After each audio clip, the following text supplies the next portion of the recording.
Set. Okay. So good evening, everyone. I am calling the WSESD board to order at 6:03. The meeting of the WSESD will come to order. This meeting is a hybrid meeting, which means that some or all of the public body is meeting remotely and some are meeting physically in a previously noticed location where the public may attend to observe, listen, and to participate contemporaneously.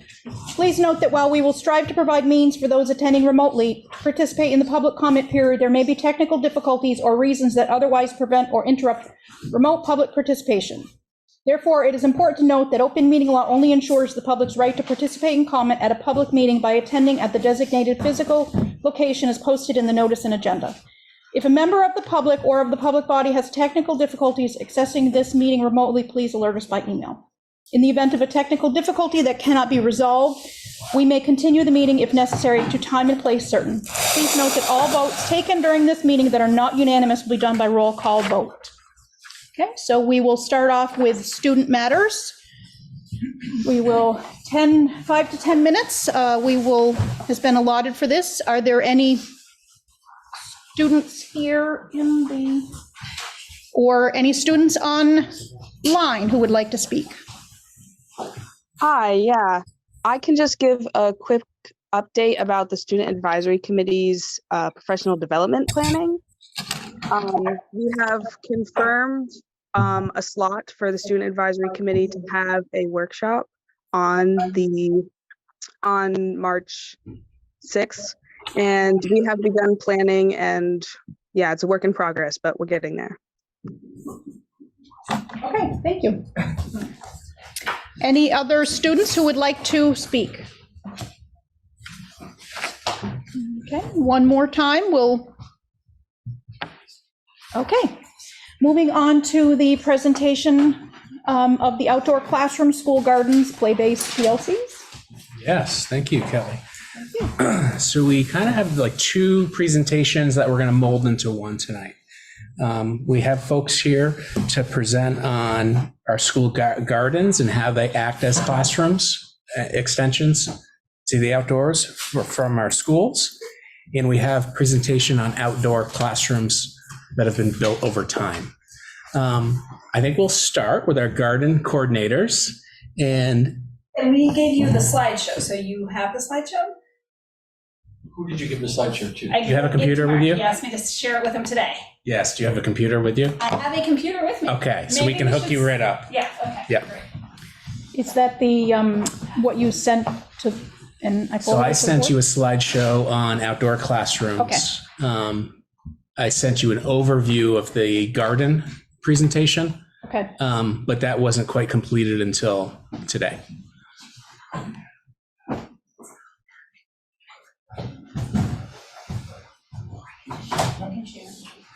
We have a nice HDMI port right here.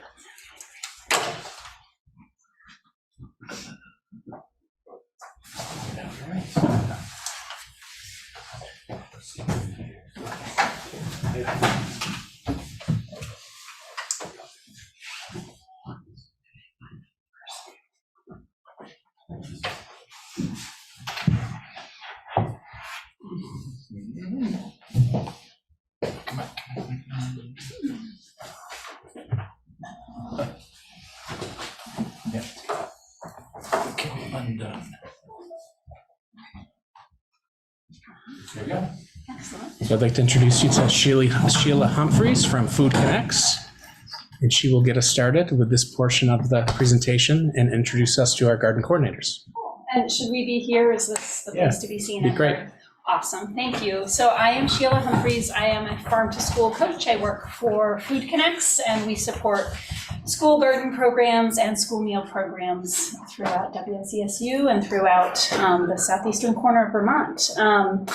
And it is my pleasure tonight to just introduce the school garden coordinators in our district, and they're each going to share a little bit about their gardens. We're going to keep it really tight because we have 10 minutes total, and we're going to tell you about 8 gardens in 10 minutes. So I also want to just give a nod to Chris Nelson, who is our new program manager at Food Connects. Welcome, Chris, tonight. And we've got refreshments over there. We have chocolate beet cupcakes made by Liz Casarella's second grade class at Academy School. And we also have a Tulsi mint lemon balm tea, maple sweetened, and all the herbs in the tea and the maple came from the Guilford Central School. So I am going to start right off with Kathy from Academy School. Hello, everyone.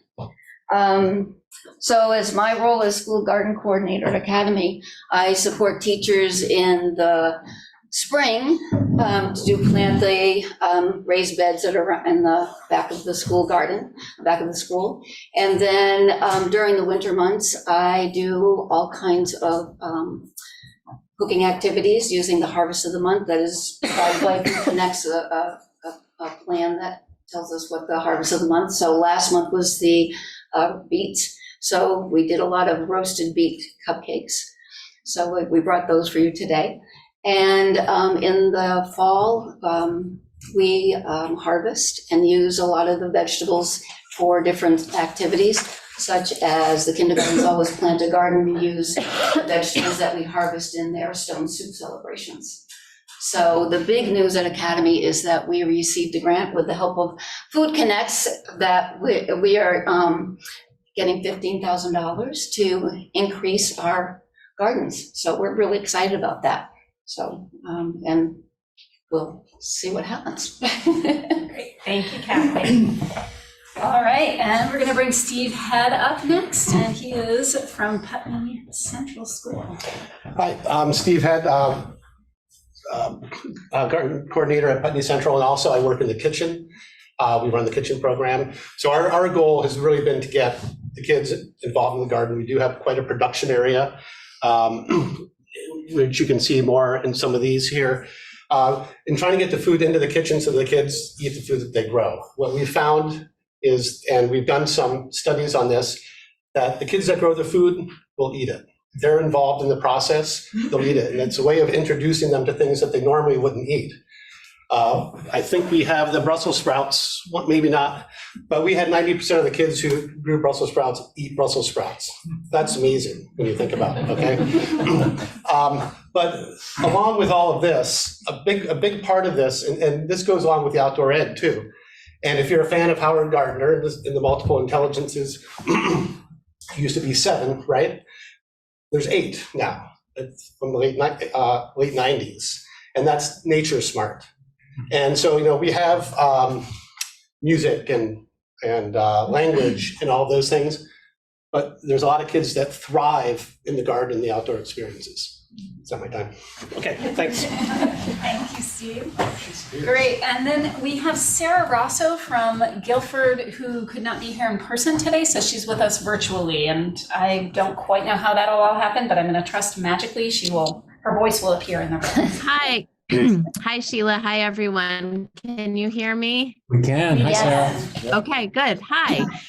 It's really hard to summarize this in a minute, but so I'm Sarah Rosso. I run the Farm to School program at Guilford Central School, and I'm really passionate about it and happy to talk about it at other times because this is going to be really brief, but I'll just say that our program gives kids opportunities to we provide hands-on gardening and cooking experiences as well as nutrition education. We have a small sugaring operation. We do taste tests and a whole bunch more.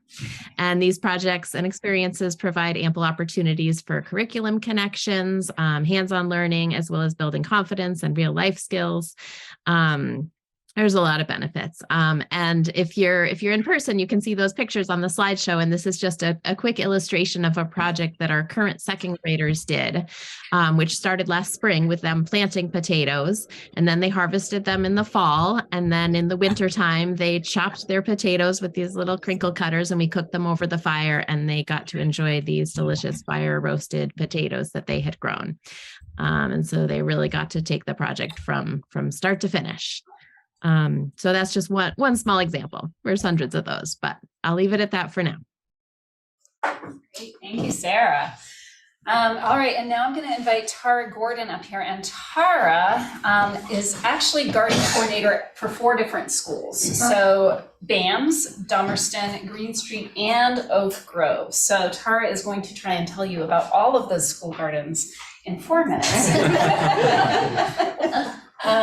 So yeah, I'm going to give you examples of this, full circle, whole body learning, and that we're creating here. And so one of the things with the garden programs is establishing like a framework of native plantings that are good that are edible by us, or ways that we can enjoy them, but also for the wildlife. And the kids we've been getting attracting different caterpillars, the monarch caterpillars, even on the annuals, the dill, the black swallowtail caterpillars are attracted to that.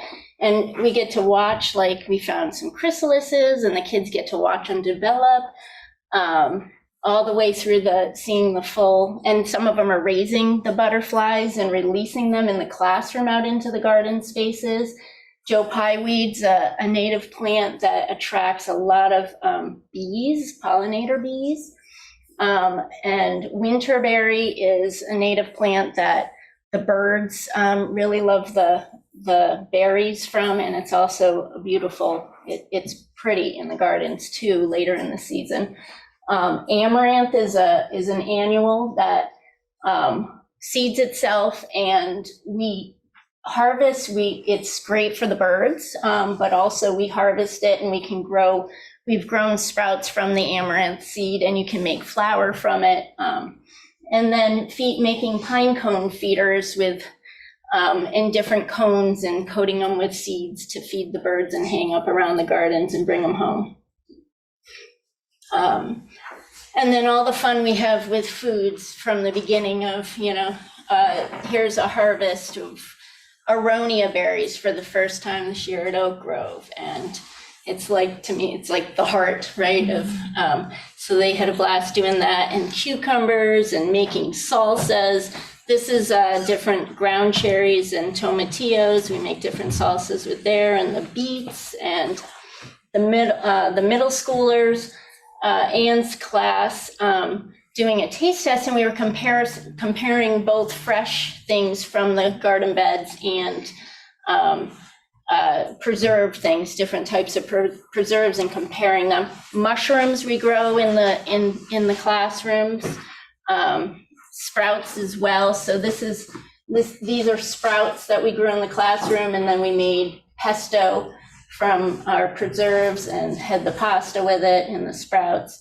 We made ketchup, and the kids get to use different preserves and grind up seeds that we collected from the gardens, and also we use different types of processing too, for dried peppers, we can use a coffee grinder, and they get to concoct all kinds of things. We're running out of time. Okay, sorry.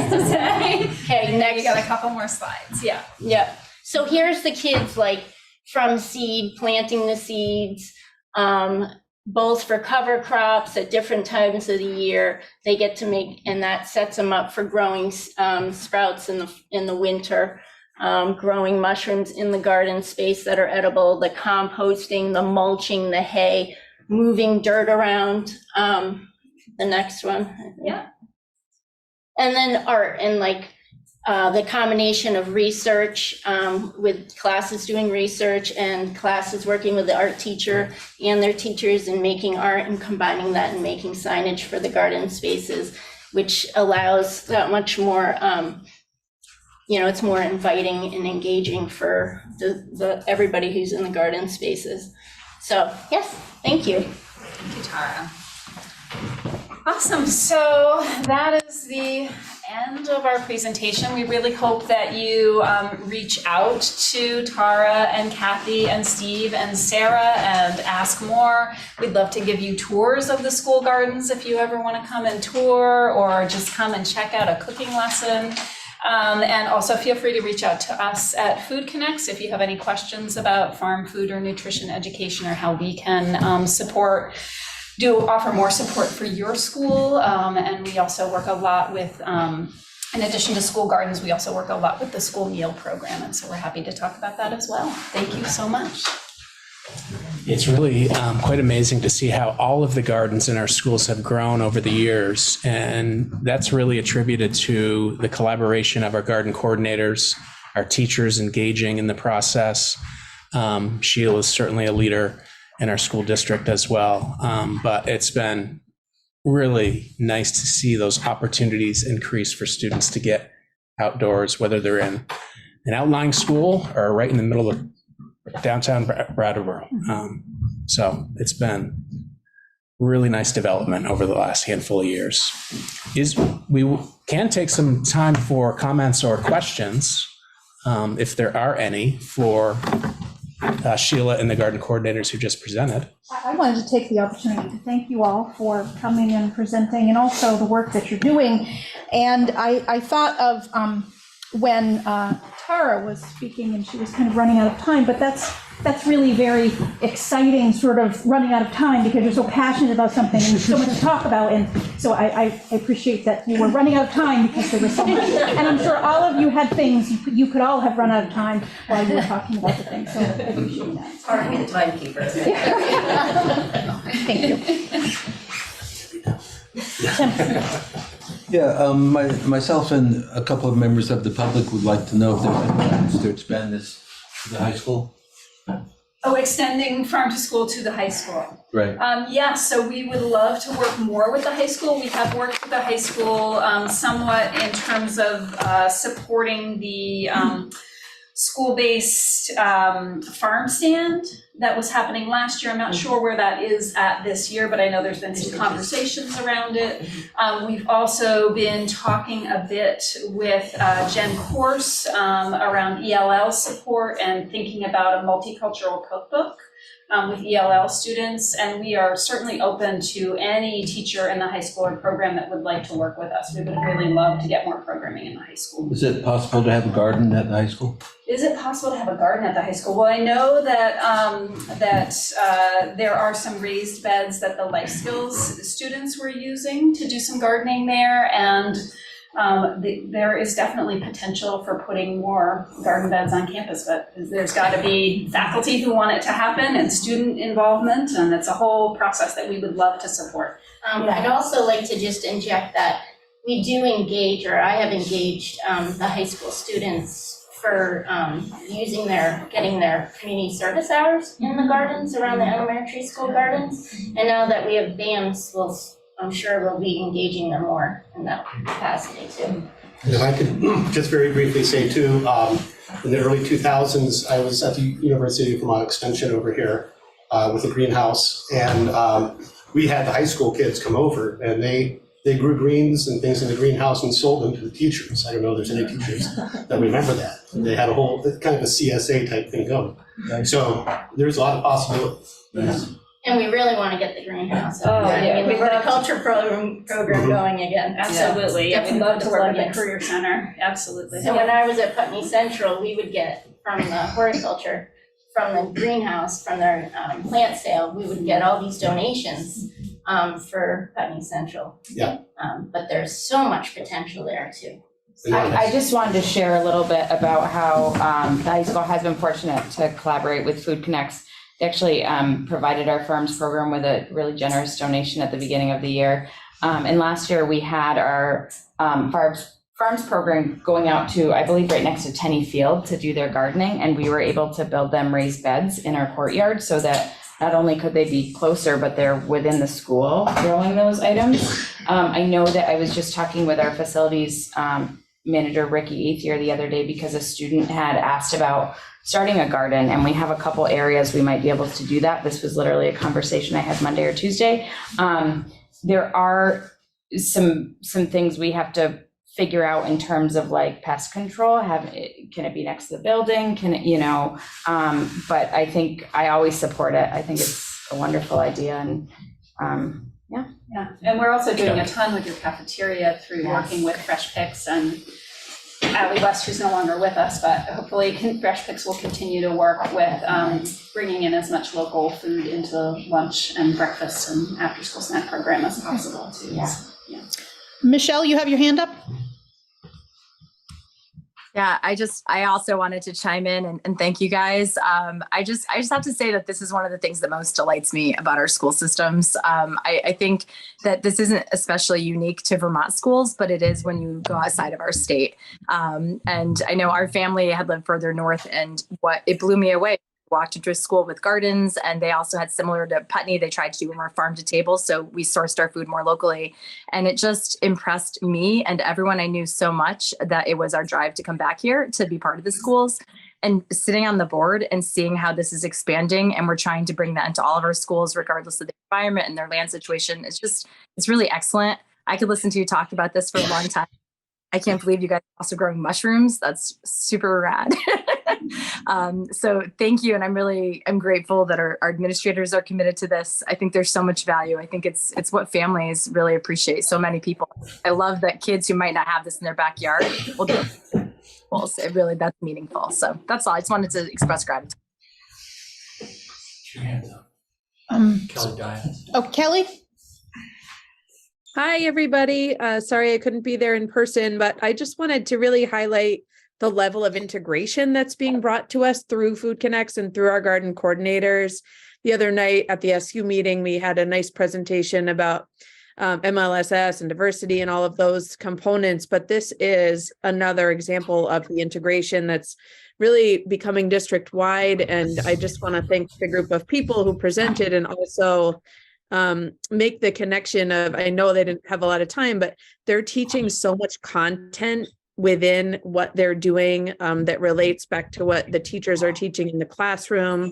They're spending time to collaborate with those teachers, and they're also making it possible for them to get outside and do things like have a fire and cook over it, because as you can imagine, it might be daunting to have a class of 20 kids and you have to go out with them and start a fire while they're running around. And, so people like Kathy at Academy, and I'm sure it's happening everywhere, they're doing that. They're starting the fire, they're bringing the ingredients, they're prepping the food. It's connected to Veggie of the Month. It's connected to the unit of study.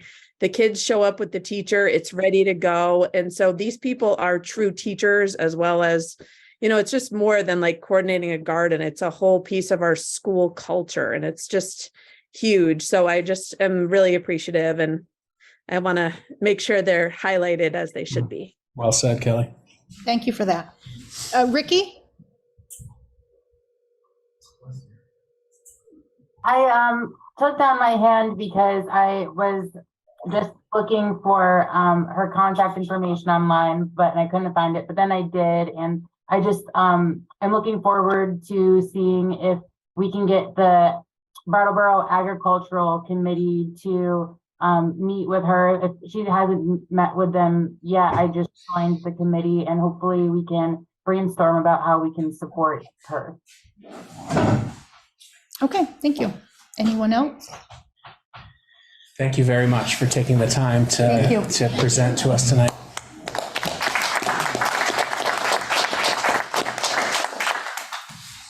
Okay, so now the second half of our presentation, we're going to shift and look at outdoor PLCs and outdoor classrooms at Dummerston School, Putney Central, Academy, and Guilford. Paul will pull that slideshow up. Wrong one. Not that. Don't want that. Oops, not that either. Come on. There we go. Okay. Yeah. Ignore all of the tabs. Paul, we're not able to see the slideshow right now. Okay. Momentito. Oh, is this issue? Come on, where's my cursor? Where's the cursor there? There it is. Do. Sigh.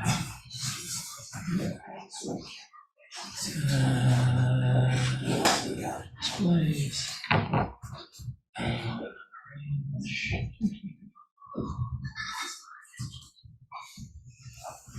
Okay.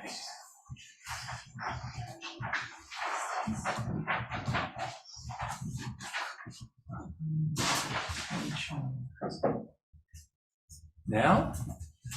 Oh, nice. All right, let me move this a little bit. Where's the cursor there? That. Okay. All right. So I get to be the timekeeper for this one, and about 5 minutes each. And I'm just going to go ahead and do the presentation. The board has this slideshow ahead of time. Here we go. Take it away, John. Okay.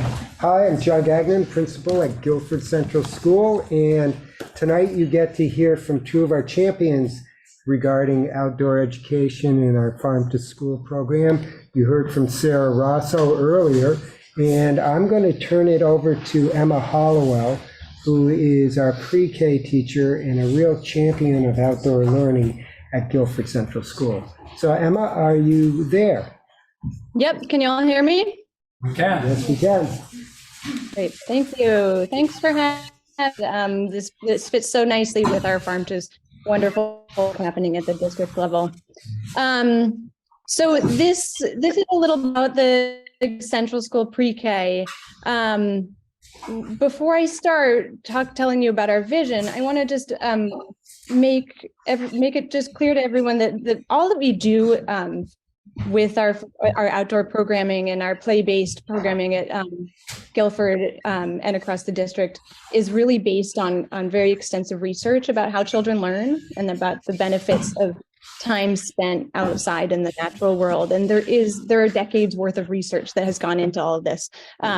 So, at Guilford, we work really hard to connect kids to the natural world. That's really one of the our basic kind of founding principles before kids can be asked to be advocates and environmentalists for the natural world. They have to feel connection to it. So that's really what we start with in pre-K. Outside, when children are directed and are engaged in self-directed play and inquiry, the learning outcomes are really high. And so the natural world provides a really fertile ground for that self-directed learning. And we really work hard to educate the whole child. And when we talk about the whole child, we mean a number of different developmental domains: gross motor, fine motor, language and literacy, mathematical thinking, cognitive skills, social emotional skills, of course, and social emotional skills being really the majority of what we do in pre-K. And at Guilford, we're so lucky to be surrounded by some forests. It's not as much as it looks like, but it is enough that each classroom has a small outdoor space, pre-K through 6th grade. And each outdoor classroom has a fire circle, of course, lots of natural wonders. A few of them have sheds that can store materials, and a number of them have a pavilion that can provide a little bit of shelter from the rain. And so, we love what we do outside with children. Yeah, thanks, Paul, for going to these pictures. On the left, you can see a kiddo who's engaged in some really close looking at ice. We've done a lot of really fun inquiry around ice this year. Cooking over the fire is a favorite activity. And Paul, go ahead. You can go to the next one. See the next two pictures.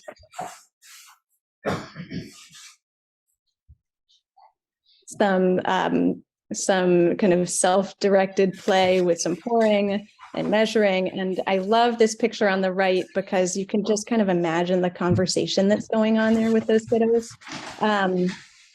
And so what we find as far as outcomes is that the natural world really encourages engagement and connection. And it's a venue that really works for education. It really works. The kids are happy. Families are happy. And in pre-K, at least, we have this very, very intensive assessment that we do twice a year called Teaching Strategies Gold. And while it's really hard to measure outcomes with kind of like play-based and nature-based education, what we find using that as a measure, Teaching Strategies Gold, is that our students' language skills are kind of exceed expectations, along with their imaginative play skills. And when you think about early childhood education, all of the research tells us that imaginative play is really where learning is happening. And so, yeah, it's a really powerful, I think, a powerful and exciting way to teach children. And there's so much interest in integrating this kind of method of teaching into the broader curriculum across grades. And I think teachers still need some supports. I think there are some areas where we could create some systems that would help teachers in kindergarten and beyond to continue with this good work. And I think, is Putney next? Okay. Go ahead. Yeah, Putney's next. So John Sessions, principal of Putney East Central School. I'm just going to talk for less than a minute, and then I'm going to pass it on to two of our teachers, Amy Levesque and Jen O'Donnell, who are with us on Zoom. But as a quick overview, the forest and outdoor learning has long been a central sort of pillar of what we do at Putney Central School. We have a very harmonious relationship with the Forest for Learning, which manages about 180-acre forest, which is right on our campus. And so that forest is full of trails, and there's a Sackett's Brook runs right through it. And every one of our elementary classrooms has both an indoor classroom and an outdoor classroom. And some of those classrooms that Amy will talk about, for example, her third grade outdoor classroom, is about a 20 to 30-minute hike to get there from the school. And so they're out there for significant periods of time when they go. And it's really emerged as a common thread through all the grades at Putney Central, from pre-K through 8th grade, when students leave Putney. And so Amy will go first. Amy's a third grade teacher. And so I want to echo a lot of what Emma said with early learning, but also highlight that in upper elementary grades, there's immense value in outdoor forest-based learning. And so Amy Levesque, take it away. Hi, so can everyone hear me okay? Yes. Yes. Oh, great. Awesome. Well, yes. So thanks, John. So I teach third grade at Putney Central, and definitely in the beginning of the year, it's a 30-minute hike, but now we have it down to like a solid 15. So as the year goes on, we get more efficient at getting out there. But that walk out is really lovely. We go across a meadow, and then we go over a brook and a bridge and along a trail, then up a little hill. They call it a mountain. It's really just a hill. And then onto the flat plateau where we can see the beaver dam and the rest of the forest. It's really beautiful up there. So once we get up there, we have our forest classroom. And I think if you go to the next slide, Paul, you can see, so I think there it is. So we have a little hammock station, and so you can see that there are students in there, and they're reading out loud to me. And I find the reading groups in the forest are so lovely because there's enough space for me to meet with a small group of students and have other students doing different activities while I'm meeting with those students. And because of all that space, it's quiet. We can have some like peaceful time while they do that. And they love to kind of burrow into the hammocks for reading. And so on the next slide, I think there's some more pictures, Paul. Yeah. Yes, there it is. So there's our circle. And so we have lots of space. And one of the nice things is you can see a student there working on some journaling is they really, one of the things we do early in the year is we find a little space that we call our own, and we are away from other students and we settle in and we can do some quiet journaling or reading, reflecting, and you can really see with students just sort of settle and their nervous systems relax and their bodies relax and they really get into that natural space. So that's one huge benefit I've noticed working with some of the upper elementary. And the other thing that we're able to do is have some cross grade work out in the forest. So recently we met with the first grade forest classroom, third grade and first grade, and did some sledding together in something called the sand pits. But it's a lot of fun, and we had some really nice connections with different grades, so that allows that space. Those are some highlights I just wanted to mention. And the other thing I've noticed a lot is that out in the natural space, you have students that are working together on projects and connecting in ways that they don't always on the playground or in the classroom. So I see different friendships form with different students out in the forest. So it's neat to see a student with some strengths around maybe fire building or fort building, or some really strong and can move some of those stumps around. And so they can really show their strengths in ways that may be different from doing so in the classroom. So I love our forest. I commute from Massachusetts to teach in Vermont. And a huge reason is that this public school has 180 acres for students to be out in. And so it's a real gift for the students and for the teachers. So I appreciate that very much. And I will turn it over to Jen, who will talk about fourth grade. Hey, thanks, Amy. I'm fully expecting to be interrupted by my children. So just that might happen. But just to build on that, thinking about what Emma shared about that early grade and the work that they do to connect students to their landscape and to their place. And it's from that foundation that Amy and I are really able to leverage that and add this extra layer. So Paul, if you want to advance to the next slide. I don't have any nice labels. Sorry, all. Uh-oh. Is yours going? Mine's not going. No, mine isn't going yet. Hang on. There. Got it? Okay. So here we have some students who are, they're creating, the three that are on the log, they are really into gymnastics. And so it's well, we can do that here too. So using the landscape as their playground and using it in this flexible way. And that's a really important skill in terms of doing risk assessments, right? And what are you comfortable with and how do you support each other and what do you notice? And then also oh, you want to make a welcome sign for your business? No problem. We have this amazing charcoal. We have this resource. And then in the forest, we also do a lot of nature journaling and sketching, and those nature journals go both to our forest classroom and we use them in the classroom. So that is our go-between of our outdoor laboratory and our indoor laboratory. And I'm going to let some of the students kind of do a little bit of the sharing in terms of the forest. So Paul, if you want to go to the next slide, I hope these work. This was a real learning moment for me. So this first one is, I don't know, I really hope there's sound on the middle one, but that first one there, it's just showing students who are working together. Those two students, there was a lot of tension there, right, with those, but they sought each other out because they had this idea. They wanted to have this trucking business, this logging business, and they were selling their sticks, right? And so that teamwork, that communication, and unlikely pairing that was so beautiful in the forest. They made a lot of pine cones that day.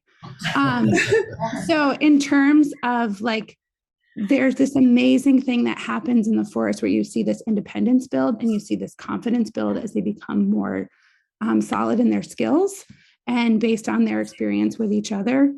We do a lot of, I usually start the year with the Roxaboxen book, right? Just as an invitation, what do you want to create here? What is this place? This is your place. You don't own it.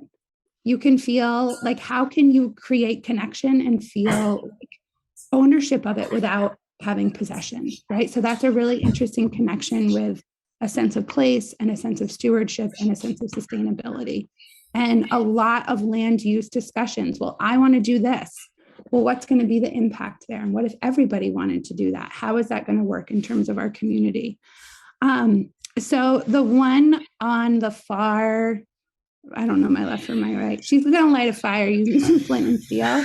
And she was so determined. She was it's less than 4 seconds long. And this was just something that she got so good at over the course. She lit every single fire in the forest for us.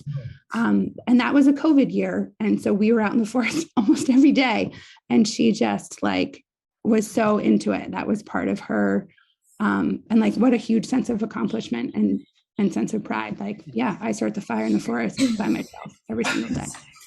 And then the one in the center, I really hope there's video. I really hope there's sound. I'll tell you the backstory after, please.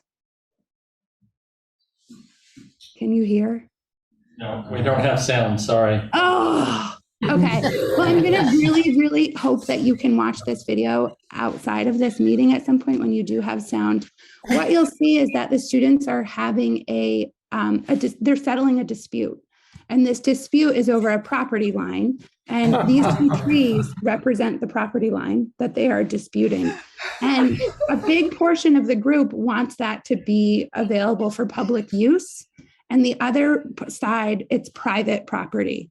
And so the one in the purple, she's now an 8th grader.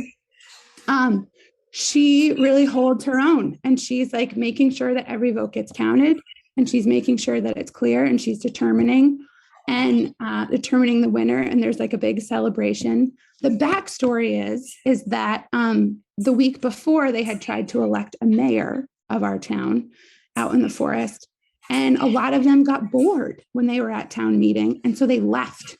And so then they stayed, got to vote.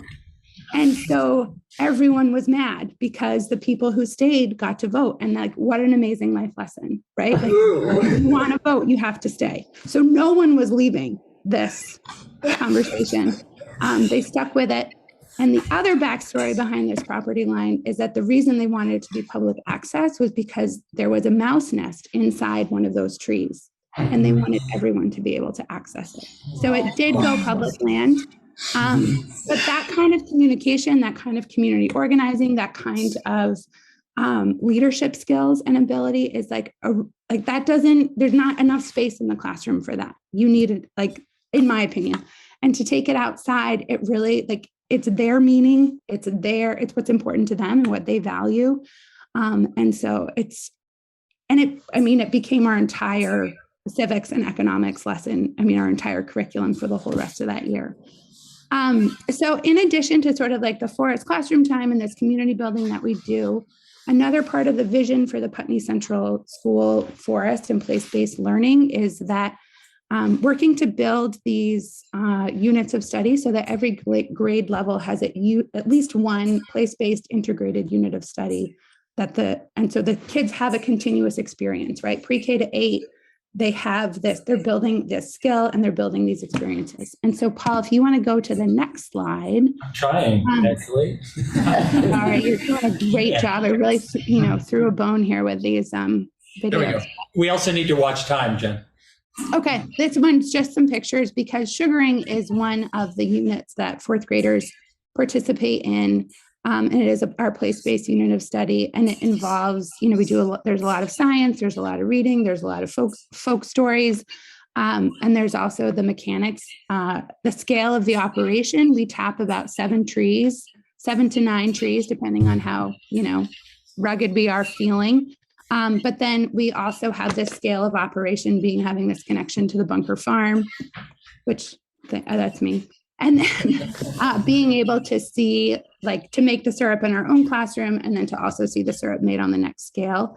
And we're adding in some backyard sugaring operations. So this is a great combination of, it's place-based, it's farm to school, and it's all units of study coming together. So I'll be quiet now. Thank you. I really appreciate the opportunity to share. I could talk about this all day, and you can feel free to ask me any questions you want anytime. Thank you so much for having us. Okay, Kelly, do you want to introduce the Academy group? Sure. And are they there in person? I think so. Joan and Emily? No. Oh, I don't see them on the Zoom, but maybe there. Anyway, Joan Carey and Emily Hartz share the position of coach at Academy School. The coach position at Academy focuses on outdoor learning and also project-based learning. And I thought they were going to come to present, but I don't see them here, so I can keep talking unless they're here under a different name. Don't think so. Okay. We're super, actually, Paul, I don't have the notes pulled up in front of me. Hang on, let me take a screenshot. Okay. If you want to go to the pictures, because that's the fun part, then I'll talk while you show the pictures of the cute kids. So the vision Get the Sorry. salamander up. Got it. I see it. Thank you. The vision here really is twofold. Joan and Emily share one full-time position. So they have a schedule that's split up to best meet the needs of all of the grades. As you know, we're a big school with 3 classes per grade level. So Joan works with the younger grades. Emily focuses on the upper grades. And really just to provide students and teachers the opportunity to engage with the natural world, develop a sense of place, get outdoors, learn those skills that the others have talked about already. Each class looks a little bit different. Some get really involved in a project-based learning unit and they focus in, and that includes time outside as well as time inside, like a salamander study, for example. And then others have, more of a free outdoor time where they're exploring, they're journaling, things like that. As they listed here, some classes have weekly woods time for an hour, and campfires, cooking, exploring, hiking. Joan and Emily have collaborated so much with Kathy Casson, who you met earlier tonight. They worked together with me to help secure the latest shed, which houses our wood and our outdoor learning materials. That's been a huge thing. They were all part of securing a porta potty so that kids don't have to walk all the way into the school building to use the bathroom while they're outside. So these things that, are so needed, they can really focus on getting them done, which benefits the whole school. And some of the challenges are still, the master schedule. We want to make sure that every classroom feels like they have time to do everything they want and need to do inside, while also having time outdoors. And every grade level has different unique needs. So that's something that we're working on for next year to make sure everyone has time where they can get out. And really, I wish they were here because they're so incredibly talented and skilled. They're both certified teachers. They both have deep knowledge of the science standards. And what they've done at Academy is just phenomenal. And the resources that they bring as a shared unit and also individually are just so impressive. So I'd love for anybody who's interested to come on over and spend some time with one or both of them and with some kids to really see it firsthand. But that's all I'll say for now. Thank you. Julianne. Great, thank you. So I'll try to talk for just 30 seconds before I introduce 2 Dummerston School staff members. But the story of outdoor learning at Dummerston School, the backdrop of that is really the onset of COVID and the school closure, because we had been making some cautious steps. I was just a new principal then at Dummerston, and there was some interest in forest classrooms and outdoor learning, and it became a focus of our Dummerston Leadership Council. It was one of our working goals. And then COVID hit, and it, after a while we recovered from the shock of that just kind of like sped up, because it was something that families, community members could come together and work on while we were, in these different settings online. It was something that could stay alive and we could continue planning for it. So we have a lot happening this year, I'm realizing, coming together that involves our Dummerston School community. We have a grant with the Agency of Agriculture in Vermont that Tara's been involved in. We have a Thompson Trust grant that involves pavilion building, and we've had these ARPA funds on the pre-K. So we've got like all these balls in the air this year in terms of projects happening and working together. It's a lot of different people and groups in our community working together toward these projects and a real focus on outdoor learning. So all of our grades have an opportunity to be outdoors in similar ways that you heard tonight. I wanted to give Molly Oglesby, our pre-K teacher, and Hannah Van Loan, our pre-K paraeducator, an opportunity to talk about their pre-K program, which is entirely nature-based, and really, give them time to share a little bit about it. Sure. Yeah. Do you want to sit here and we'll? Can we do that? Oh, We yeah. can just stand up. We can just Yeah. do it. Can we do it from here? Yeah. Great. Three of us. All right. So, I'm Molly. This And is I'm Hannah. Hi. We're the duo. So I'm trying to read at the same time. So, just starting with what Emma said, I have similar things there, really talking about, a lot of people spoke about, the discovery, play-based learning, inquiry learning, engaging students in all those domains. I really think a lot about social and skills and mental health. And I find the best place that you can encompass those skills are when you're outside with kids. The feedback that nature gives children immediately is just incredible. I also really loved what you had to say, Steve, about the eighth intelligence, and you see that all the time. And so to give kids that varied places to learn is extremely important, and one of those is outside. The other piece that people really haven't talked about is I really see it as a connection as parents and families coming in. So it's a really easy place for families to connect. If outside, like part of our parent conferences, if we have kids hike, they lead the hike all through our trails. We're lucky that families came together during COVID, created a whole trail system for us. And they walk the parents up to their benches as part of their self-directed parent conferences or child supported conferences that we do. The things also I wanted to highlight up there are, I'm skipping around a little bit, but at the bottom before we go to photos is if you click on the Forest Classroom Learning Standards, it's going to come to a document that actually was spearheaded by Joan Carey when on our first year. And it's taking Vermont Early Learning Standards. And this is just truncated a little bit. They go up to grade 3, but this is all of the learning standards all the way through every domain, and it's listed across the bottom. You can click along the bottom and you can see science, you can see play, you can see literacy, and we've gone through every single outcome and we've showed you where you'd be learning that in the woods. So it's just a powerful document and it can be built on. But yeah, Paul's giving a little. So I just encourage you to take some time. It just would, if you have any questions about learning or about standards, it's just a beautiful document that puts together a lot of things that people have been speaking about. Also, we have Tara, who every single Tuesday comes and cooks over the fire. So that farm to school connection is really huge. The garden is right there. So kids, all the things that Tara spoke about and all of the other food connects. And then that is happening in our school as well. Anything you want to add that I haven't said? Yeah, sure.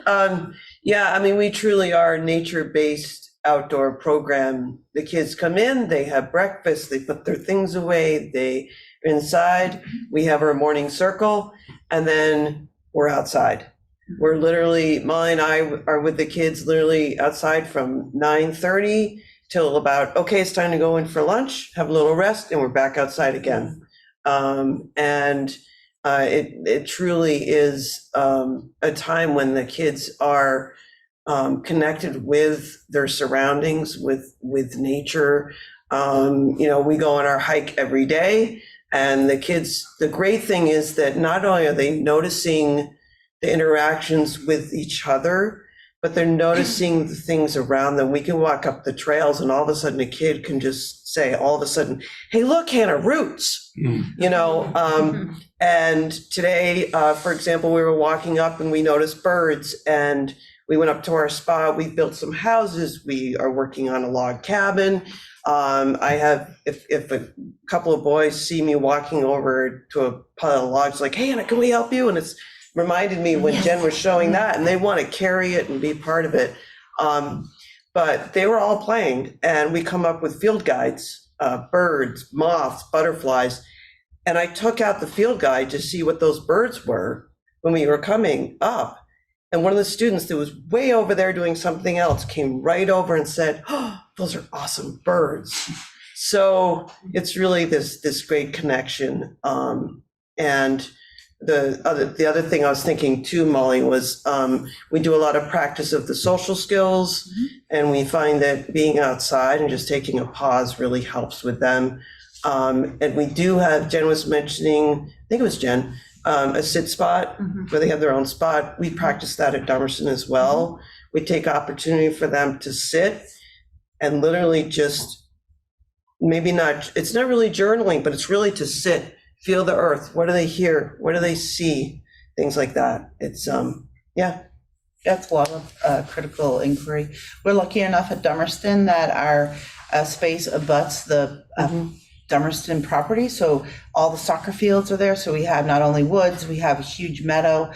We can hike about 10 minutes up in the woods. Maybe it's about 20 minutes.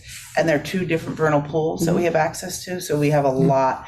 So, you know, you can see through the photographs that there's the kids reading, they're looking at the guides, they're looking at, I think that's ear jellied fungi that they're looking at. And in the first slide, you'll notice that there's lots of superheroes that arrived at school one day. So it's always good to take superheroes in the woods. I think in the first one, I'm at the stump circle. We have snack outside every day, and I think I'm going around showing kids something in particular that they saw. Yeah, the 2 different, I think there's another slide. Is there another slide, Paul? Okay. Huh. All right. I had another one in there, but maybe it's gone.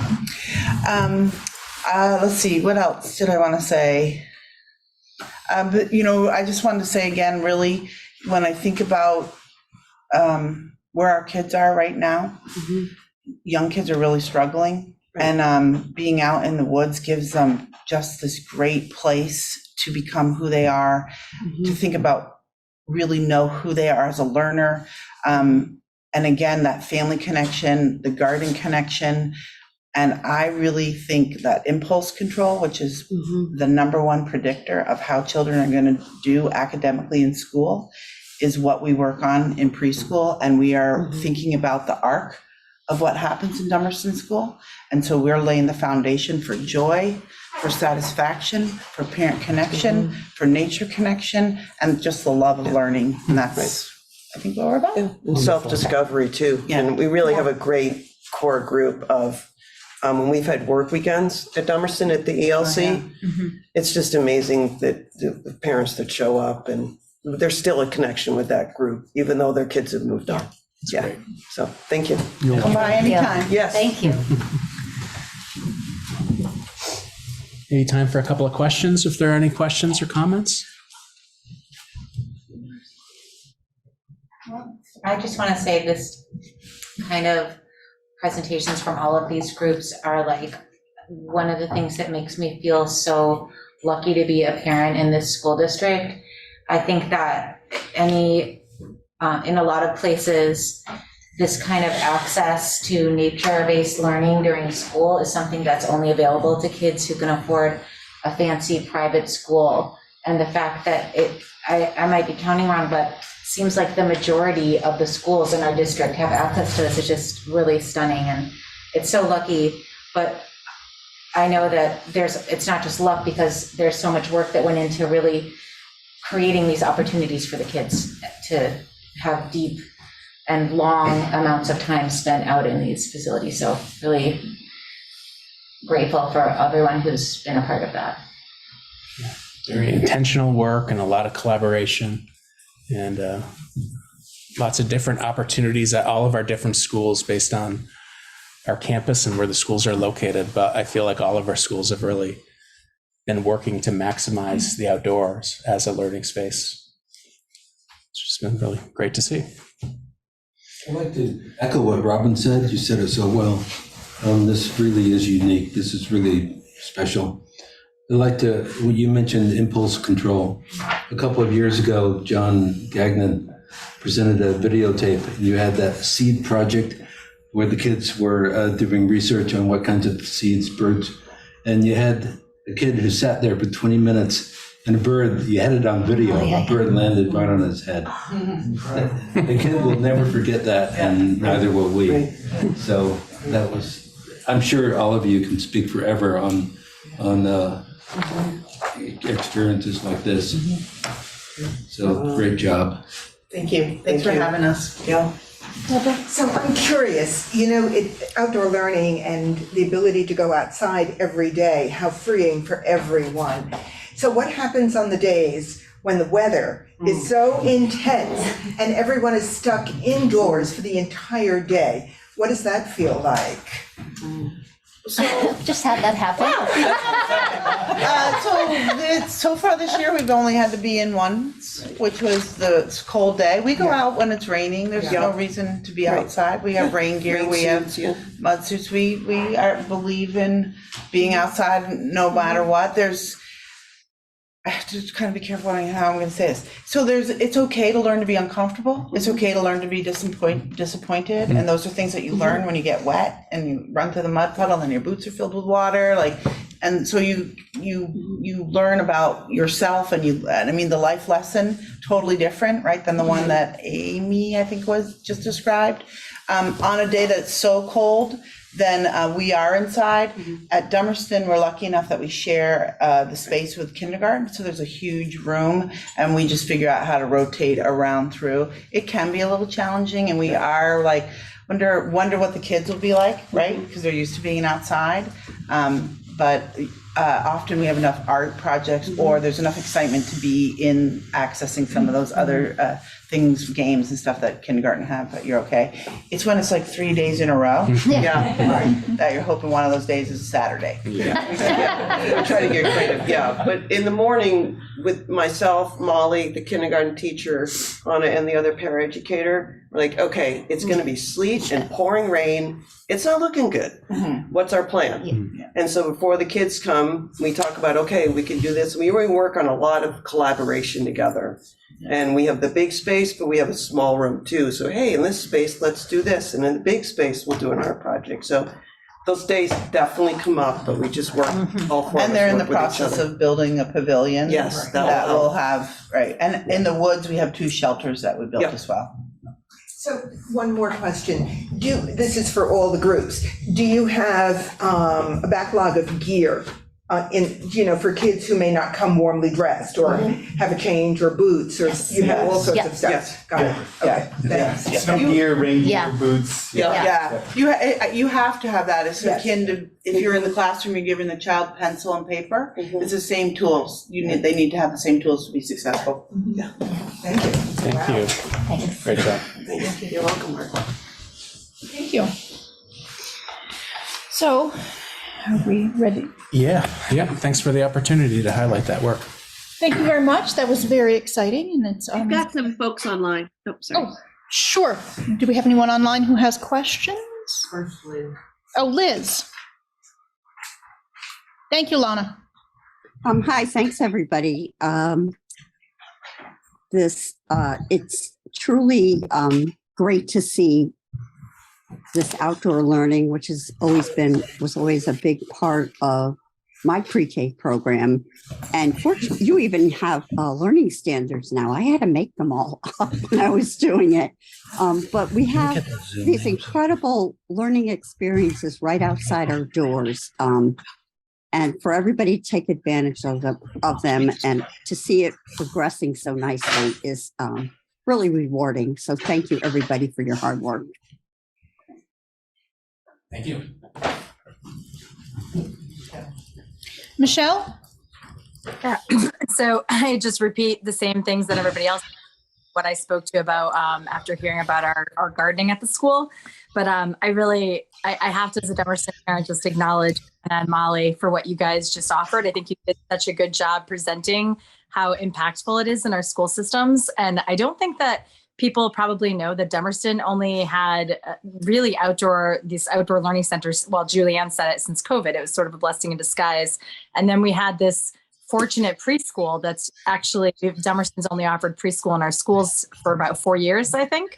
And it's been so impactful through the whole school. And everything you said has been so spot on. The community come together to rip out roots and to preserve that space and see the impact it's had and have the big kids coming in helping with the younger kids. And it's been so special. And that's all. I just needed to especially acknowledge you guys for coming in on a Tuesday night and coming in and I loved hearing words like joy and connection and getting to the heart of it. So thank you guys for giving us your time tonight. Thanks, Michelle. You're welcome. Eva. I'm sorry, who? Eva. Eva. Oh, hey, can you hear me okay? I'm on the road. So I am from Dummerston. I have a 5-year-old and I have a 2-year-old, and my 5-year-old has been in preschool, and he's in a nature-based program. And I have to tell you, for me, the language, how advanced he is in language, has blown me and my husband away. We weren't expecting, because during COVID, he had some issues with language and writing and communicating with his peers, and it has progressed so much because of these nature programs. And what really impacted me was when you were talking about pausing, and it sounded almost like meditation to me, the journaling aspect. And I actually see that a lot with him when he plays outside. He goes and he sits in a corner and he just feels the world, and he wants to put his feet in the ground, and he wants to be connected. And he's really obsessed with fairies and building fairy houses. So we've been doing a lot of that. So I'm really, really appreciative of what was presented. And I really can attest to seeing what you're explaining with my 5-year-old and the 2-year-old going in. I'm really excited for him to start preschool. Okay. Anyone else who comments, questions? Okay, thank you very much. So we will move along to the consent. Who? I'm sorry, Ricky? Hi, I am curious about how, I don't know exactly how, how teaching works. I remember being at a meeting where they were explaining how there was this new facility for accommodated learning and for the students who need extra attention, go there. And so do they get to do a lot of the nature-based learning too? Yes. So they get to participate in all the programs that were presented today? All students get to benefit from these opportunities. Okay, thank you. Okay, so moving along to the consent agenda, we have 4 sets of minutes. Is there a motion to approve the minutes of January 18th? So moved. Thank you, Anne. Is there a second? Second. Thank you, Michelle. All those in favor of approving the minutes from January 18th, please signify by saying aye. Aye. Aye. Any opposed or abstentions? Okay. Is there a motion to approve January 24, 2023? So moved. Thank you, Anne. Is there a second? Second. Thank you, Liz. All those in favor of approving the minutes from January 24, 2023? Aye. Aye. Aye.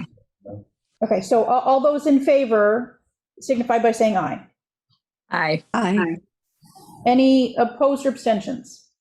Opposed. Okay, so January 24th, can anyone who is voting in approval, please raise your hand. I'm sorry, Kelly, I mixed up the meeting dates, so I'm removing my approval from that one. Okay, so anyone voting to approve the minutes of January 24, please raise your hand. Liz and Anne? Okay. Can we just, now I'm double checking my dates because there were so many. I'm wondering if there's discussion on why we aren't approving some. I haven't looked at these since the agenda. Okay. Does anyone want to discuss why they are not in favor? Yes, I will. As I've said several times before, I think the board should adhere more closely to Robert's Rules of Order. And I've been saying this for a long time, and these minutes simply don't adhere closely enough to Robert's for me to approve them. Okay, any other discussion? Deborah? Yes, I also want to say that too frequently a name is attributed to a comment in the minutes. And that again is contrary to Robert's rules. And then there are times when comments are attributed by name. So it's inconsistent, but either way, and I'm also, with the Policy and Amendment Committee, I'm also concerned with comments being attributed to a specific name. We've been through this. Robert's rules does not allow for that. Okay. I'm going to go through the rest of the board, see first if there are any other comments on the board, and then we will come to Wendy. Anyone else on the board who has a comment on whether they're in favor or not of January 24? Okay, I don't hear any names. So Wendy, did you have a comment? Yeah, Madam Chair, can you do roll call and name everybody? I can't see hands. There's no way I can record that vote. Thank you. Yeah, I'm trying to, yes, I appreciate that, and I'm on it. I'm trying to get that accomplished, and so that you will have the correct names and votes. Is there any further? Sure. Sorry. Yeah, so sorry, I wasn't clear because I had, briefly looked at the minutes, and I have good confidence usually in what Wendy reports. So I know that this topic has come up before, and it was going to be a future agenda item, and it had never done that. And this wasn't really taken up for discussion. And I'm wondering if that would be, what would be best indicated is for us to talk about this at greater length about what our responsibilities are for communication. I'm not sure if, it seems that we've been following a protocol of having our recorders minutes go in, but the clerk has the authority. It's their responsibility actually to submit minutes. So it's surprising to have the clerk say they don't approve the minutes that has kind of passed through them. And I don't want to disrespect the hard work and the rhythm and system we've had all this time. When we did say that it would be an agenda topic for a future date for further discussion, I think we should have that discussion. I think it's a good discussion, an important one. But I think that just sort of being dismissive of this work is not the most respectful approach. And I feel like the minutes that I reviewed are consistent with what we've always approved and thorough and aligned with the work that Wendy's been asked to do thus far. Okay, any more discussion? Okay, so now I'm going to do the roll call vote, the roll call for the vote on January 24. All those in favor of approving the minutes for January 24, 2023, please raise your hand. That's Anne. Say aye. Aye. Well, I have to do a roll call. So if you could raise your hand, I see Anne. And Paul, can you tell me if anyone online? Michelle and Liz online, and then and Emily. Okay. All those opposed or abstentions? Are you, okay, so. And opposed. I'll abstain. Lana online is indicating opposed.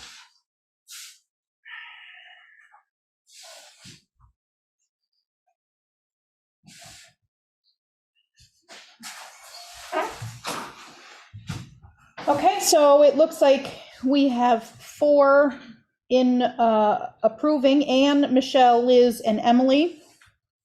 We have 3 abstentions: Tim, Lana, and Deborah. And we have 3 in opposition and 1 abstention. So with 4 in favor, the approval, they are approved. Can I just make a comment, Kelly? Sure. I didn't understand any disrespect or dismissal of previous work in Tim's objection to this, but more it's a structural choice of how do we wish our minutes to be done. And up till now, the board reporter has been adhering exactly to what was either directed or sort of implicitly directed to her. So she hasn't done anything wrong. And I do think it's a legitimate question to decide, do we want to make a change at this time into how we're directing? So I would like to see that at a future meeting as a discussion item. Okay. So I will make a note of that, but when I send out the email asking for agenda items, anyone who remembers that, please feel free to prompt me to include that if I have not already. And Kelly, if I can take a moment to say, I also want to make it very clear that I am in no way disparaging the work of Wendy Levy. And I think that she does an amazing job. What it is about is Robert's Rules of Order and how we tighten up the work that we're doing. And I think that Michelle made a good point. We talked about putting it on a future agenda, and I hope that we can do that soon so that we don't make Wendy's job harder, and so we can have a real clear, concise conversation about what we want. Okay, thank you. So now we need to get through the next two. January 26th, is there a motion to approve January 26th, 2023? Wendy has a hand up. Oh, Wendy. Thank you, Madam Chair. Thank you, Board. This is really difficult for me to say. Yes, would you please figure this out, because you are making my job and my stress level extraordinarily difficult, and I would like it to stop. Thank you.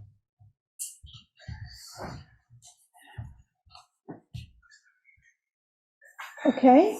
So maybe the next time this is on an agenda, we invite the parliamentarian that was discussed a few months ago to maybe help facilitate.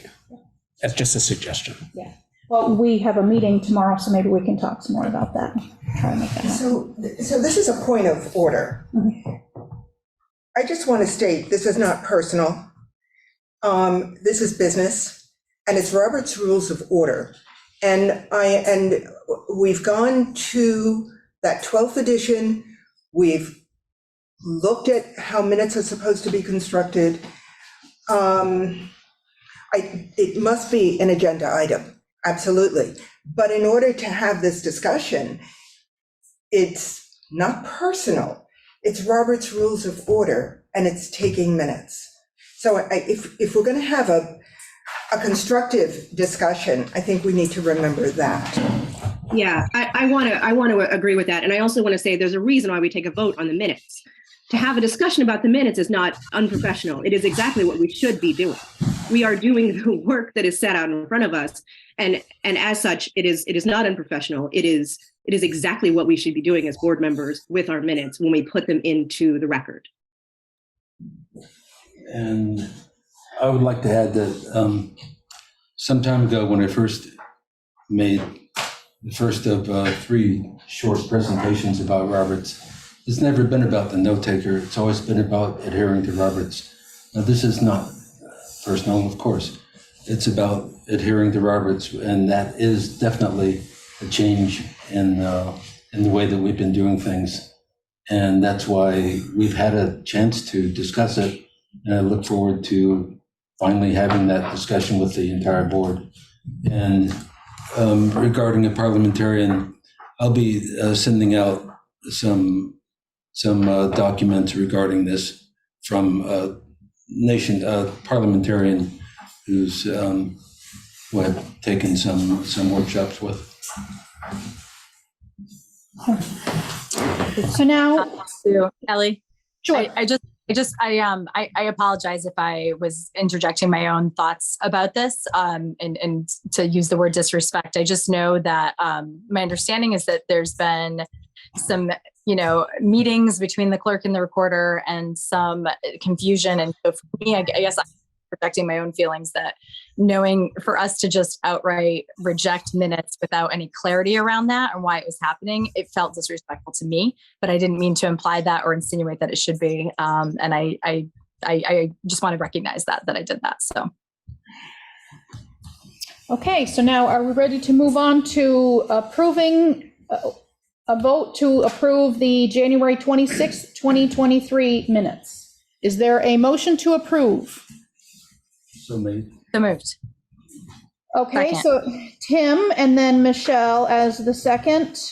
Although, is there any discussion? I would like to note that these are minutes from our executive session. Okay. All those in favor of approving the minutes from January 26, 2023, please signify by saying aye. Aye. Any opposed or abstentions? Okay, thank you. Now we are moving on. January 30, 2022. Is there a motion to approve? So made. Thank you, Tim. Is there a second? Second. Thank you, Deborah. Although, is there any discussion? Again, these are notes that I took from, for the executive session. Okay. All those in favor of approving the minutes from January 30, 2023, please signify by saying aye. Aye. Aye. Any opposed or abstentions? Okay, thank you very much. Is there a motion to approve the warrants of January 9, 2023 in the amount of $1,117,495.81, January 17, 2023 in the amount of $150,177.85, January 23, 2023 in the amount of $128,528.81, January 30 in 2023 in the amount of $228,281.97, February 6, 2023 in the amount of $322,161.24, and payrolls of January 13, 2023 in the amount of $1,449,462,000. I'm sorry, I'm going to read that again. That was a little bit, got a little ahead of myself, sorry. $1,449,462.89, and January 27, 2023 in the amount of $1,429,515.90. Is there a motion to approve? So moved. Thank you, Anne.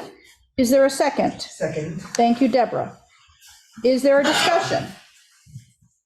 All those in favor of approving the warrants and payrolls as listed, please signify by saying aye. Aye. Aye. Any opposed or abstentions? Okay, thank you very much. Now we move on to public comment on non-agenda items. We have allotted 10 minutes. Anyone making a comment can expect a response that falls into one of the following categories: receive an acknowledgement of the comment with no further action planned, receive an immediate response by the board chair or administration. Administration will be directed to contact and respond to the person. Clarification sought from the administration for a specified meeting. The topic would be added to a specified future board agenda. The matter would be referred to an executive session. A public hearing would be held on the matter. Is there anyone who would like to make a public comment? Okay, going twice. Anyone for public comment? And with that. going a third and final time. Public comment. Okay, we are moving on. Thank you. To the unfinished business, sexual abuse investigation update. I have reached out to find out. I know there had been a question that was asked a couple times about whether we had offered additional resources to or additional support to the investigator. I have reached out through the channels that I needed to do, and I have not had a response yet, but that question has been posed. So, Mark, did you have any? Okay. All right. Then we will move on. Independent Budget Review Committee outreach for candidates to serve. I'm hoping that Christina Naylor is here to present a little information about that. And I'm also hoping that Mark and Frank can address something to do with the warrant related to that. So Christina, I'm going to ask if you are would like to make a pitch. Make a pitch. Okay. Thank you, Kelly.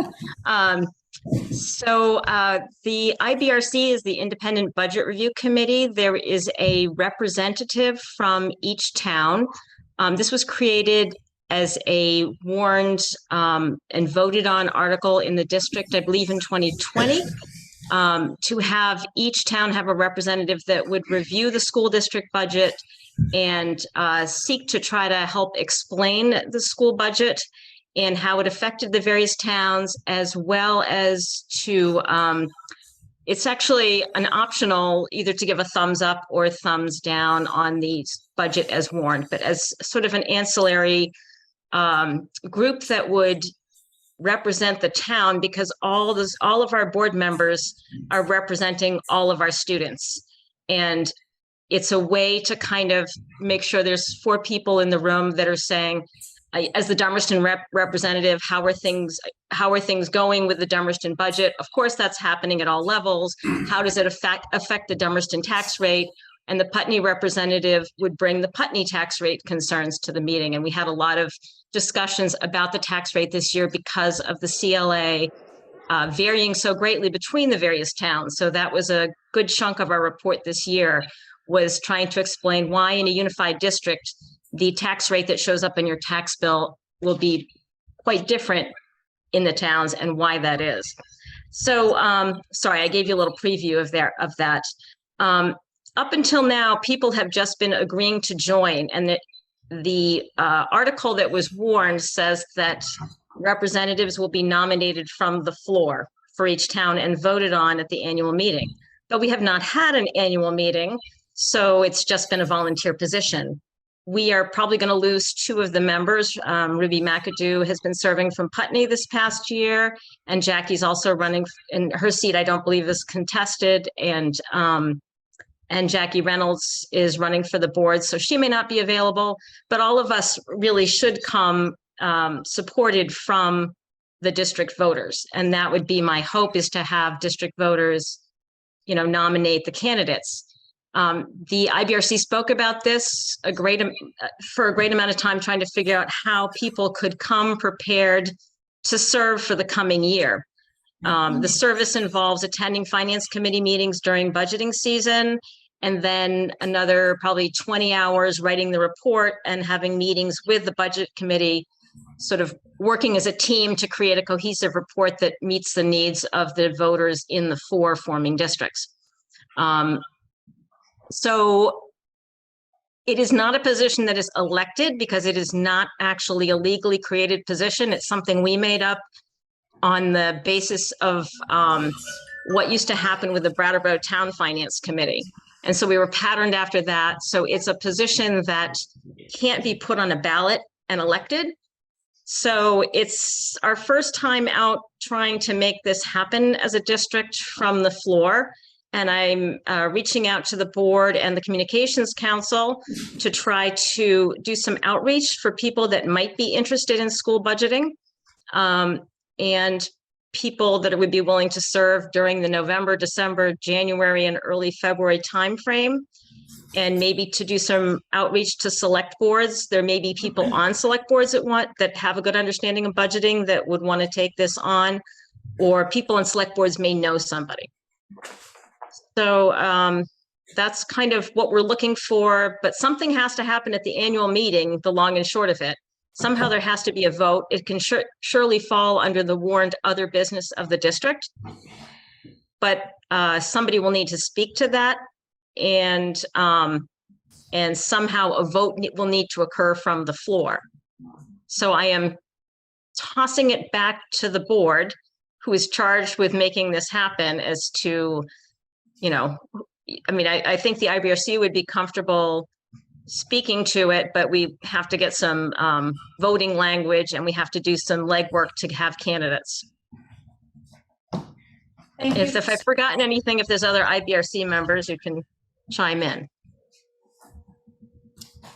Thank you, Christina. I'm actually going to turn it over to Mark and Frank for them to make some sort of commentary. Yeah, so help me out here, Frank, but we reached out to seek some legal advice on this, and information we've received is that the board does not have the statutory authority to create an elected position to serve on a committee, but they do have the authority to appoint community members to a committee, which has been the practice of the last couple of years, which is what the board has done. Want to share more about that? Yeah. So I think, as Christina also said, that there should not be an election at town meeting or at the annual meeting, the March 21st, even though that was contemplated in the original article. But as Mark said, the board has the authority to appoint. And I think another suggestion from the attorney in terms of keeping this a legal process is that, as Christina just said, under other business, the board could request that those volunteers to express an interest in serving. And then typically the board would take those interested parties and make an appointment.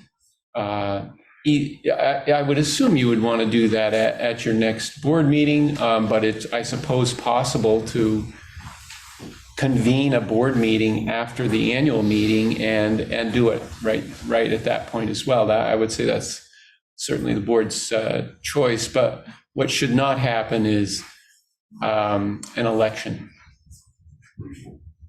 Okay. I think we'll also see the warning reflects that, is that there is not an election article in the warning that's going to be reviewed in just a little bit. Okay, thank you very much. Thank you, Christina and Mark and Frank. And it looks like Robin has a question or a comment. Yeah, I'm just a little curious, and I don't know if you guys, maybe Mark, would know how this differs from the structure that this committee was designed to emulate. If you guys remember, in 2019, the Brattleboro Town Finance Committee evaluated the school budget, but they said that they were glad to give feedback, but they felt uncomfortable because it shouldn't be just one town saying about the budget. So they recommended that we create a multi-town representative committee. And that committee for Brattleboro is elected at the floor at the town meeting.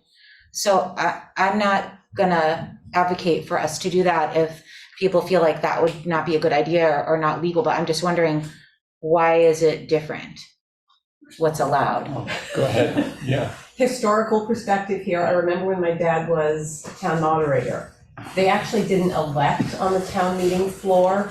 You asked for volunteers and the town moderator actually appointed. It's totally But sometimes- history coming out of my brain here, but it's actually not elected. It's on. When the they have town- more people that volunteer than there are spots, then they ask the people at the meeting to vote. Is that okay? That's a point I wasn't thinking of. But then again, that is not a meeting of the electorate. That's a meeting of the Brattleboro representatives who do not represent the same format as a vote. That it's a very unique form of governance.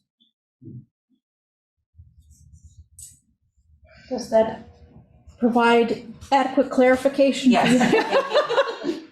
Okay. Anyone else that has any questions? Michelle has any. Michelle. I do.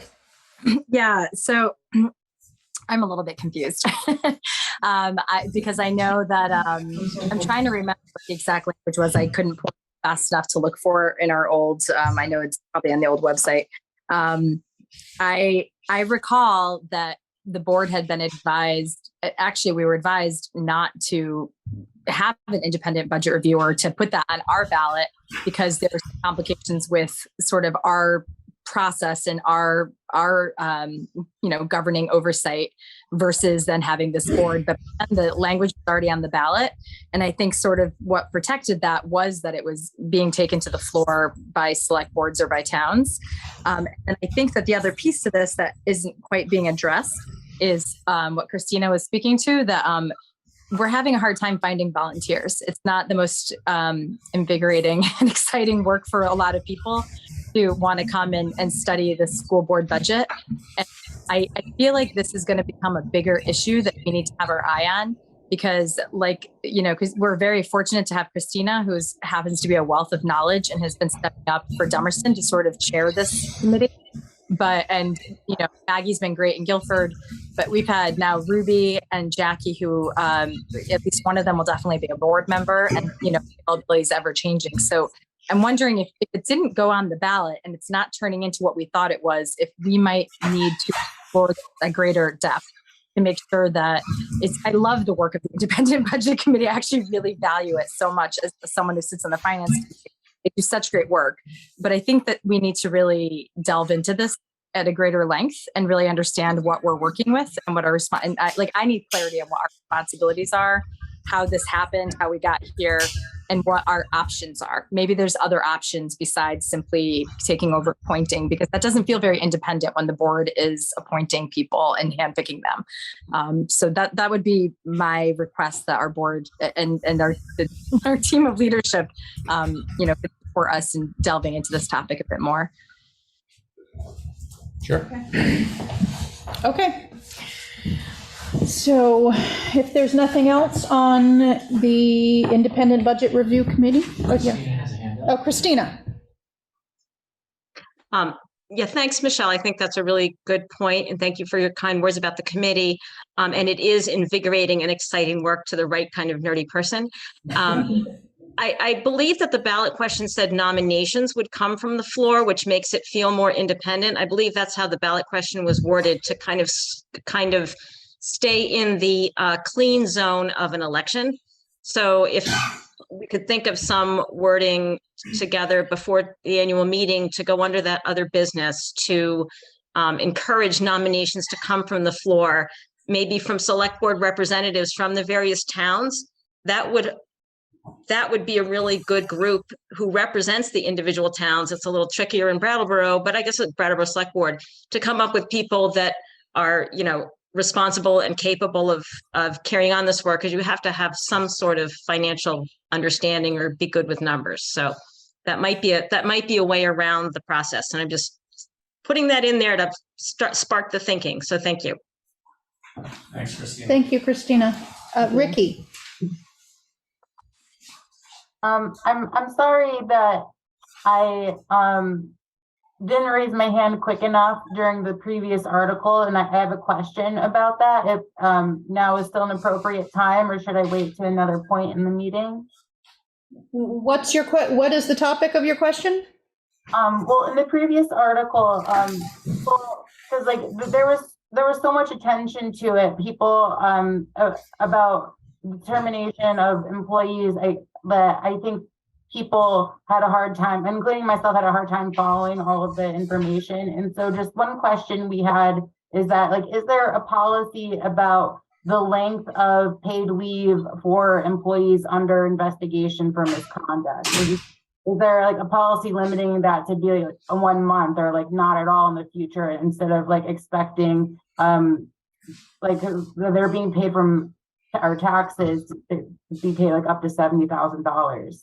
Is there any way to prevent that from happening? Mark, do you have a response? I think we would want to get some advice from our attorneys on that, but I don't believe there's an acting policy that Was limits that that. discussed at any point in the process so far? I'm sorry, I didn't quite understand what you're. Has that been discussed in any process, at any point in the process so far? The notion of such a policy. Develop a policy like that? No, it has not. So is there consideration to pursue that? I don't know. Again, we want to consult with our attorneys on that and the legalities around that. Thank you. Okay, so if there is nothing else on the Independent Budget Review Committee outreach, we will move on. Okay, so I'm being asked for a 5-minute break. So it is 7:41. We will take a break until 7:46, when I will promptly, it's 7:42, so it'll be 7:47, when we promptly open the meeting back up. My apologies. It is 7:48 and I'm 1 minute late getting back to the meeting, opening it back up. So thank you everyone for your patience, and hope you enjoyed the recess. So now I believe that we are done the Independent Budget Review Committee outreach, and we're moving on to board training. So we have 3 items listed here. One of them is the final restorative process training review. I didn't know if anyone would like to make any comments on our final training. Are you talking about the one we just had? The one we just had, yes, yes. Well, I would just like to say, for 90 minutes, we focused on the board needs, without comment about how that worked. But I was very concerned for every administrator sitting online for those 90 minutes, where there was. Oh, no, that was a VSBA. That, I'm sorry. We'll get to that. I'm sorry. Oh, God. This is the one before that, the one that the SD board had. That I will sort of bring this back into sort of, we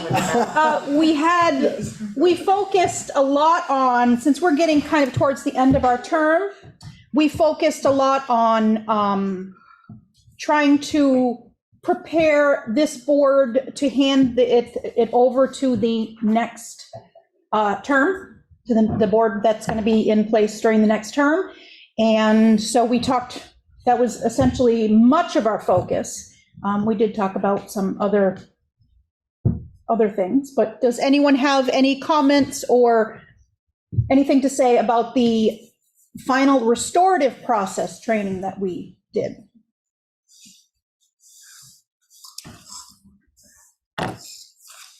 Deborah. Okay, I'll try to clean up my act a little bit there. Okay. I thought I really liked the silent activity of chalk talk and going around and writing and then going back over and looking at what other people have written. And when we went through that exercise, what was really interesting, when we went through the highs and the lows, but we really focused on the low, what we feel we don't do well. And that propelled us to strengthen our discussion about what we want to do for the new board coming in, and meaning for ourselves as well as new board members. So it was I'm thinking about something you said, Kelly. It's the low that propelled that conversation about what we want to do next to go, yeah. Thank you, Deborah. Anyone else have any thoughts on that? Tim? So we also generated some good ideas for what to tell a new board member coming on board. We haven't done a good job in the past, I think, of onboarding new board members. So I think that this is really going to propel us into a good onboarding scheme. Okay. All right. If there's no one else who has any comments on that, we will move along to the VSBA training review, which we did just have last week. And I don't know if Carrie would like to speak to that first. So I think where we are, I guess let's go back to where we started. This all started back in June of 2022. We had an ambitious schedule back then to have everything done by October. That didn't happen. We had a session in August, and then we were considering a session, I believe, in September. That didn't happen. So then things moved into November. We then moved into budget season, and we had the Zoom session last week? So where we are now is trying to figure out what are our next steps. And that's where I'd like to say, what is the will of the board? We can look at the original proposal if we like and just follow it through. We can take a pause. The VSBA is completely open with working with us on what fulfills our needs. At this point, we are looking at dates, though, in April or May There was an initial date of, I think, March 1st thrown out, and I'm looking at it going, March 1st, that's just doesn't work, in my opinion. So I think we're looking to see if we want to move forward with the next board. There's always going to be training. I feel like we need a continual cycle of training. So to not have it done for this board, I have no problem with it, as long as we always continue with it. So at this point, if it's the will of the board, we move forward with either April 19th, 20th, May 3rd, May 4th, and either follow the original outline or see if there's other needs. Put your hands up. Lana and Michelle. Okay, so Lana? To what Carrie just said, I vote for April. So simply because there are so many meetings, and it has been incredibly difficult to juggle all the extra meetings that we've had. And I really would love to give any training that we do my full attention with a clear head. One of the things I wanted to say, as far as the work that we're doing with the VSBA and all the trainings that we've had, we keep flirting with our norms, and we never actually end up solidifying what are, maybe Michelle, maybe you were going to speak to this as well. We never end up actually finishing them. So it would be lovely to have our norms, and maybe it's great that it'll be a whole new board when we actually complete that work. But I think it's really important that we have norms that we can all look at and we can reiterate at meetings. And so anyhow. Okay, Michelle, I know you want to speak, but Carrie is going to respond to Lana very quickly. Just on the thought of norms, we actually, in my opinion, I could be wrong, we should be finalizing the norms in public. That to me is the work of the board, and that should not be done in an executive session. I think we've done a lot of the work around what could they be, how should we use them, all of that. But I think when we actually get to the let's set them, I think that should be done in public, so there's a fine line there that I'd like us to hopefully stick to. Yeah, that's fantastic with me. However we get there, as long as we get them. Okay, Michelle? Yeah, I agree wholeheartedly. My understanding that we weren't hashing out those, committed values and protocols that way, because it is the work of the board that needs to be done. And it should be kind of a fun work to think about what are statements and values that we want to own as a group that works together. And I said this at the SU meeting. I strongly support. I think this work is really important, and I believe in it. And I think it's going to really help the board establish good systems so that we can be more effective and set goals. I think there's so many important issues that everyone cares about that it's just important to be methodical about how we approach it. So I would strongly support pushing this off until after the election process to make sure that a newly seated board is tackling it together as one cohesive. I think that's the right way. Anyone? Robin? I just want to say, could you say what those dates were again in April? Because I feel like they were during spring break. Oh, that's a good point. Right now, what has been proposed is April 19th, April 20th, or the 24th. So the first two of those are during the spring break. During the spring break? Yeah. Okay, so we should be looking more at the 24th. I can get back to Tanisha on that. And then the next one was May 3rd or 4th. But let me get back to her. If the 24th is sounding like a possibility, I can see about maybe 24th, 25th. Because I think again, people were feeling like 2 nights in a row was too much. And we're talking about let's do a 3-hour with food, one night. Okay. Carrie, can I just, I was actually going to ask you, I was just about to say, are we talking about I know there's 2 more sessions, and I think they piggyback off each other, if I remember. I don't have my outline with me. But just knowing that our facilitator has to travel from Washington, D.C., I wonder whether it's in April or May, if it might not be worth considering trying to piggyback those and just kind of put that time in. I don't know what Kenesha's availability is, or if she would be willing to come up for one night at a time. just want to put that out there, that I know that that's a concern. And I do think that those sessions sort of piggyback, and it'd be nice to kind of pull together a lot of pieces and then get into those in-person sessions in the boardroom to hash out the actual schedules and work.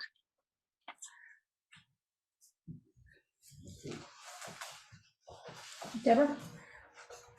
So I am concerned about 2 nights back to back, 3-hour sessions, 2 nights back to back, without time for the work that you do on that first night to settle in, where you think about it a bit and then move forward. And I appreciate that Kanisha has a schedule, but she's providing, or rather the VSBA is providing a service for this board and this group of administrators. And I think that our needs need to take priority. She's not the only facilitator.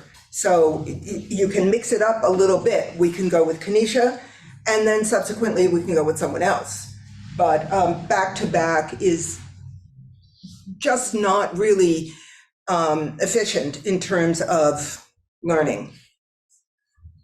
The other thing that I would like to state, as we were talking about what we want to address, one of the issues is policy B2, which is board goal setting and self-evaluation. Mm-hmm. And we don't seem to be able to get to that. It came up before the Policy and Amendment Committee, and we put it off,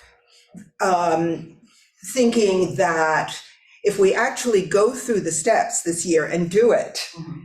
and then it comes back to Policy and Amendment, we have something to work with. In terms of reviewing how it worked, the policy itself.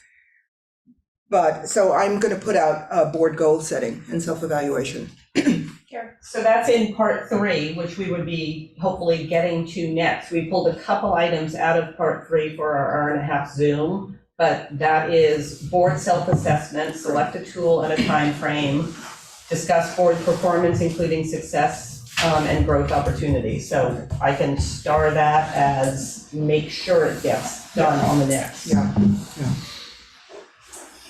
Okay, any other comments, thoughts on the VSBA training? Okay. I also, to clean up my language a little bit, from the last session, I was just, to be on the other side and to know what it feels like to sit through a long night and to be silent and to have nothing coming at you that you can actually work on from your end. So unfortunately, that's what happened at the last training session. And I just want to, I can only speak for myself, but I'm speaking for the board as well, to extend my appreciation and my thanks to every administrator who was present, and just to acknowledge the agenda of that particular night. Thank you. Thank you. Thank you. Thank you, Deborah. Michelle. Yeah, just I thank you, Deborah, for the points you just made. And I just wanted to, Carrie, I was going to request that maybe, because the next session is on that board goal setting and self-evaluation, I imagine that it's going to be sort of identifying, need and what process might look like. But I know that the VSBA specifically has whole services dedicated to that topic. And I wonder if we might not want to have more information available so that, it's maybe this workshop's not going to give us all those answers. We want to learn more about what is recommended, that process might look like, not assume that that's going to be covered in a 3-hour workshop, so much as understanding the process and why it's necessary. And so maybe that's valuable information to get. We have a bit of time between here and then. Okay, thank you all. I think we're going to move on very quickly to the transitioning to a new WSESD board. I have spoken a number of times in different sort of situations about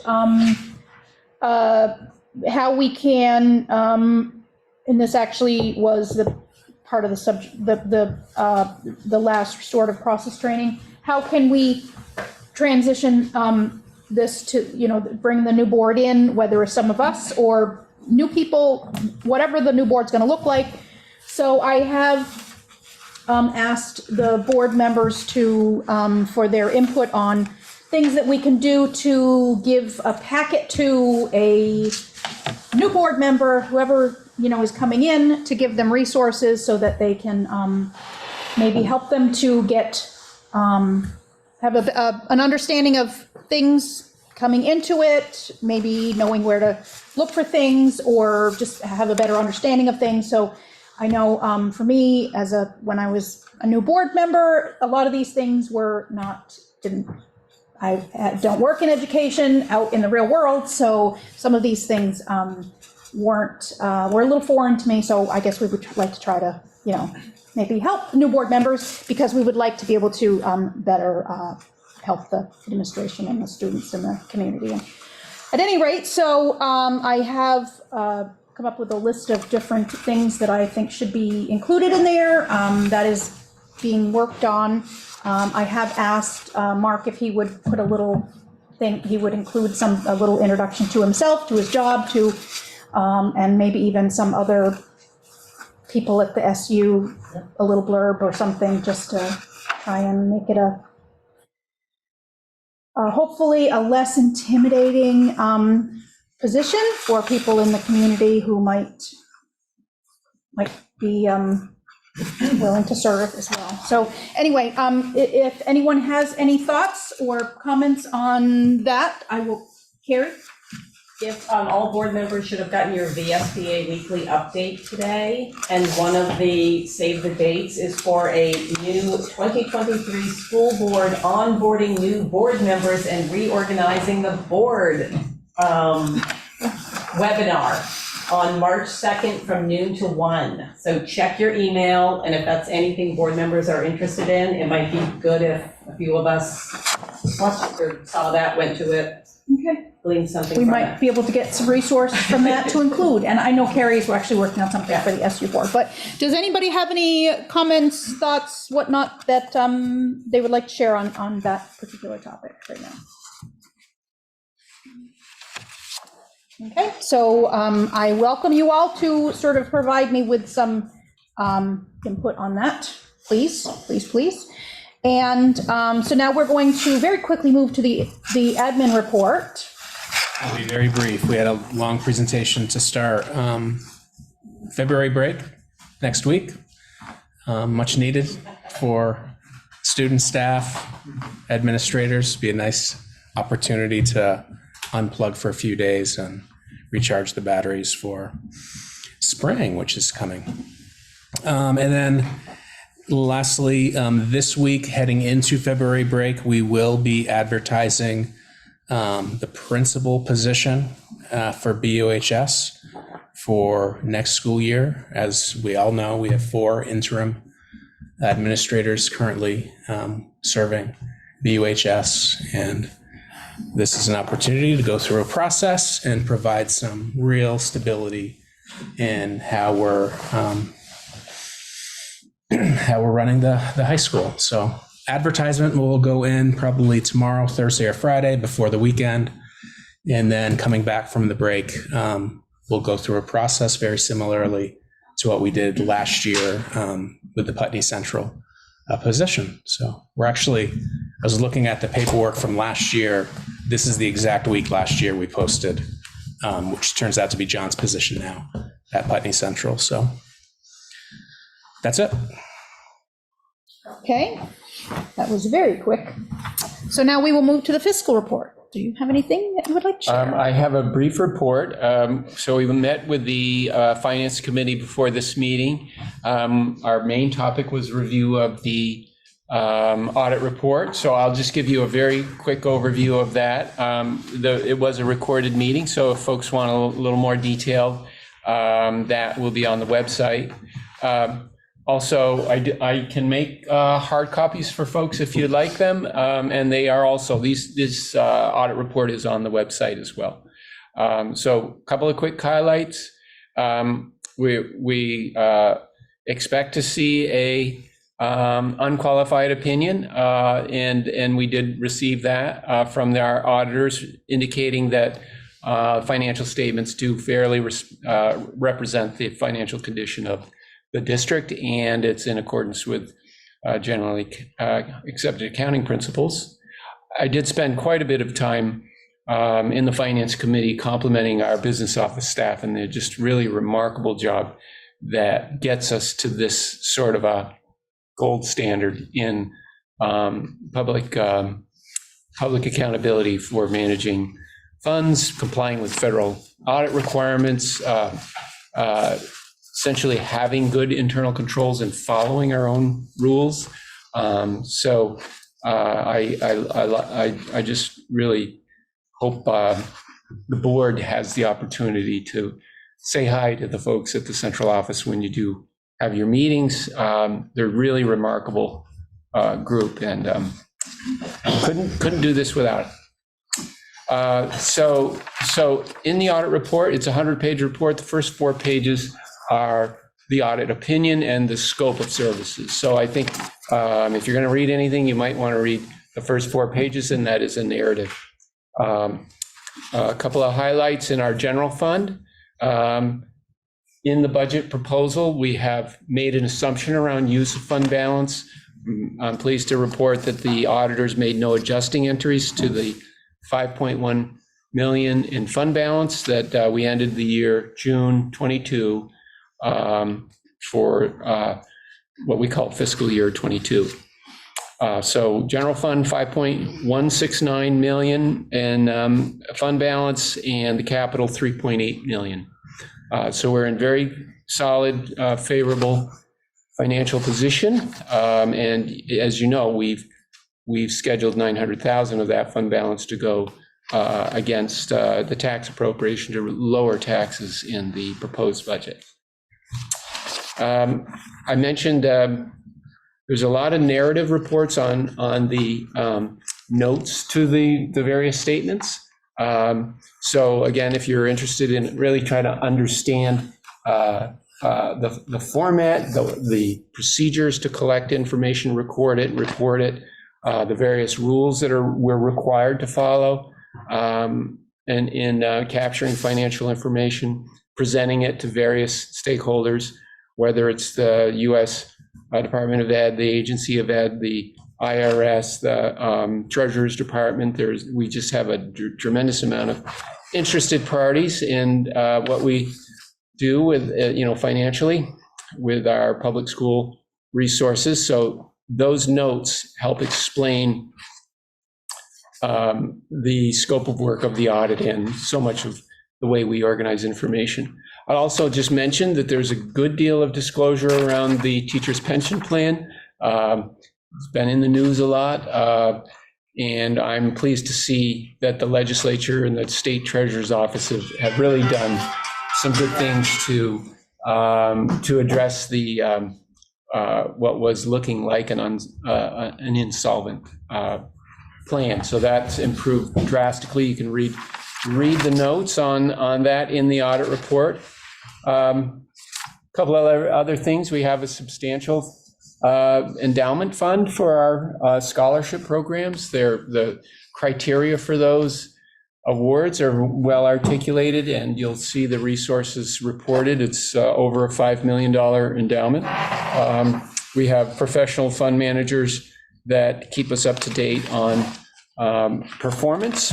And there has been no real surprise. It's been a difficult year for investments, but over the long term, they've done very well.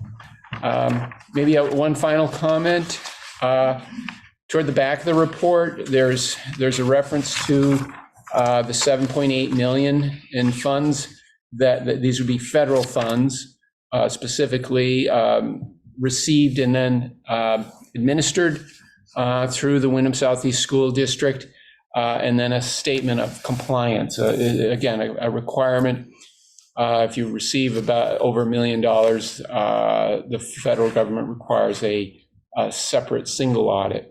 And if you look at the review of the compliance report, you'll see that again we have no findings, and we have fully complied with the requirements. So, and there again, I'd tip my hat to Paul Smith over there as our consolidated federal program coordinator. It's an official title that the agency requires, and he sets the high standard in the state. They love to come down and say, hey, look at how Brattleboro does things. This is the way we like to see it. So that's my report. Any questions? Ricky has a hand. Anyone on the board have first? Okay, Ricky? Thank you. So I think I'm looking at the right report. That's 104 pages. And it looks like the auditors are people with the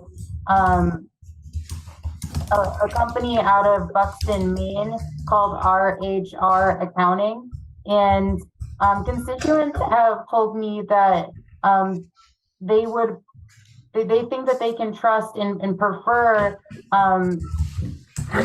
companies who do auditing for the state of Vermont, in the state of Vermont, to do our auditing. And so I'm curious why that company was chosen and why we aren't using Vermont state auditors. So audits are, it's a required service to be bid. All firms that bid must meet the Vermont State Agency of Education's specifications. RHR Smith CPA accountants, I believe, do over 60% of the state of Vermont. So they are widely known and highly respected audit firm. They also audit districts in Maine and New Hampshire. So they were the low bidder. Let's see, prior to RHR Smith, there was a firm, Tyler Sims was the low bidder out of a public bid process. I think prior to that, it may have been PSHAC, which is a local firm, but they actually elected not to bid in the last two cycles. So it's very much a public process. And as I say, at this point, RHR Smith is been the most common auditor of public schools in the state of Vermont. So my follow-up question is, how much more expensive was the cheapest bidder, who was a Vermont-based company? I don't recall a Vermont-based company responding to the bid, even though it's advertised, and I certainly make direct calls to firms that I believe are capable and meet the specifications. But as I recall, in this last round, we did not have a Vermont firm respond to the RFP. Do you have any understanding of why they didn't? No, you'd have to ask the firm. Which firm? Any CPA in the state of Vermont, we're welcome to bid on our audit. Well, you mentioned some, like, PSHAC, you said was the last one that did work with us. And so I would appreciate maybe if you would consider, like, introducing me with them. And so we could try to understand what they would need to enable them to work with us again. Not anything against other auditors who seem like they're doing a great job. I just think that the locals are telling me that they want to support local businesses. Frank, can you give us a 1-minute description of how you go about, like, advertising for this? And then we're going to move on to the next topic. Yes, there's a bid specification that's put together, and then we do a direct email to firms that are in the region who we know have audited schools in the past and meet the Vermont Department of Education's specification. And then we advertise in the Reformer as well, indicating that there is an RFP available. Typically, we'll do that on a 3-year cycle. But we can go to a 5-year cycle if there's essentially a freeze to the pricing. And that's again, per the state bid law, Title 16. Okay, thank you, Frank. Well, my concern is that advertising may not be enough, and that maybe trying to directly negotiate terms with local businesses would help circulate. So Ricky, I'm going to encourage you to send Mr. Rucker an email on your concerns. I'm not sure that any of this is anything that we can address here at the board meeting tonight, or even that the board would be addressing. It sounds like Frank has a format in. Very dangerous. It felt ominous. Sorry. Thank you, Deborah. It sounds like there is a process in place, and it sounds like Frank has a deep understanding of what needs to be done. But I would encourage you to put any further concerns you have in writing, and some of this may be information that Frank might need to get that or provide that it does not have access to at the moment. So I would again encourage you to send him an email if you have further concerns. But we are actually going to move on to the new business. I will just take a moment to say thank you, Ricky, for being mindful of always of wanting to make use of our local resources. So now we're moving on to new business. The approval of warning articles for the March 21st annual district meeting. Yes, Michelle? Can I just make a motion to extend our meeting by 20 minutes? Sure. Michelle is making a motion to extend the meeting by 20 minutes. Is there a second? Second. Thank you, Robin. All those in favor of extending the meeting by 20 minutes, please signify by saying aye. Aye. Any opposed or abstentions? Okay. All right, thank you, Michelle, for being paying attention to that. So we are moving on to I will read the warning annual district meeting, Windham Southeast School District, March 21, 2023 at 7 p.m. The legal voters of the Windham Southeast School District, the district comprising the voters of the towns of Brattleboro, Dummerston, Guilford, and Putney are hereby notified and warned to meet at Brattleboro Union High School in Brattleboro, Vermont on Tuesday, March 21, 2023 in the gymnasium at 7 p.m. to conduct the following business. Article 1, to act on reports of officers. Article 2, to elect the following officers of the district, which offers shall.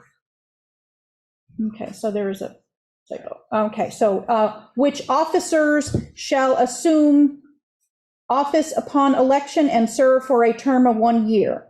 Moderator, clerk, and treasurer. Article 3, to see what compensation the Windham Southeast School District will vote to pay its directors. Article 4, shall the voters of the school district authorize the school board to expend $62,704,054, which is the amount the school board has determined to be necessary for the ensuing fiscal year. And Article 5, to transact any other business that may legally come before the meeting. So with the exception of one typo, that's which will need to be, but I have been told that this needs to be, if we do vote to approve this, that it will need to be signed by tomorrow morning. Yeah, we'll need at least 6 signatures on that document. We have 5 board members here in person tonight, so somebody on Zoom, if you're able to make it to central office before 10 a.m. would be really helpful. I can come down in the morning. I'm pretty close. Okay. Thanks, Lon. So we actually need to vote on this. Is there a motion to approve the warning as read? So moved. Thank you, Anne. Is there a second? Second. Thank you, Liz. I would just like to ask, I had asked at the last meeting what the process might be if we wanted to offer voters a chance to change the date of future meetings. and whether that is something that we could do at this meeting and on this warrant. And future annual meetings, or Yeah, I to think, not make them in the third week of March, and I don't know if the time is designated by law, but it's 7 o'clock is quite late for people who are elementary parents trying to take advantage of the childcare that may be offered at this, so that's another consideration. okay, and is Christina still on? Yeah. Christina, would you mind, would you have anything to offer in regards to that question? Well, there are two different statutes governing the change of the annual meeting. And I'm not too clear which one applies to us. One requires 5% of the voters of the district to petition the board. And I think that is the rule that applies to our district. I think the town districts, if we were a town district, like the former Dummerston Town School Board, it appears the school board can just change the annual meeting if it wants. It can warn it, but it has to be voted on at the annual meeting either way. But I don't know if Frank has some guidance on that statute, but I'm not an attorney and I don't even play one on television. So I don't, I'm not sure that it can be done for this year's meeting without a 5% voter. But I think the incorporated school districts have to get a 5% voter petition, which is a very high bar to get that changed, unfortunately. To get it on the ballot. I think that your question is for next year, right, Robin? My question is if we could change the date of next year's meeting, but it's my understanding that depending on what the process is, if we don't vote on it at this meeting, then we wouldn't be able to change it for next year. Okay.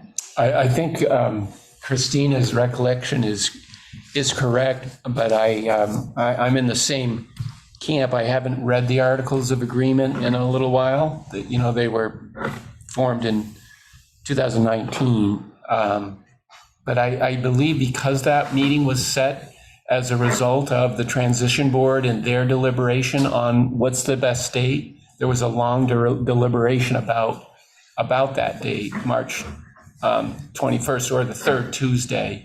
I believe they considered a Saturday. They've considered a number of other dates.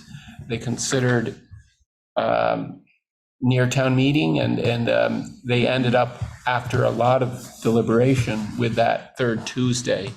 And certainly the administration weighed in at that time as it relates to hiring. We really need to have a budget before we move forward with hiring, so any later is problematic because hiring and recruiting can often start in January and February. So that's why most school budgets are voted on town meeting, March 7, and most systems move forward. So that's just a little background. My question wasn't to move it any later. I was asking if we could move it earlier, back when they used to have the BUHS meetings in February, instead of waiting until a few days from the Brattleboro time. The argument against that was that, and it was members of this board,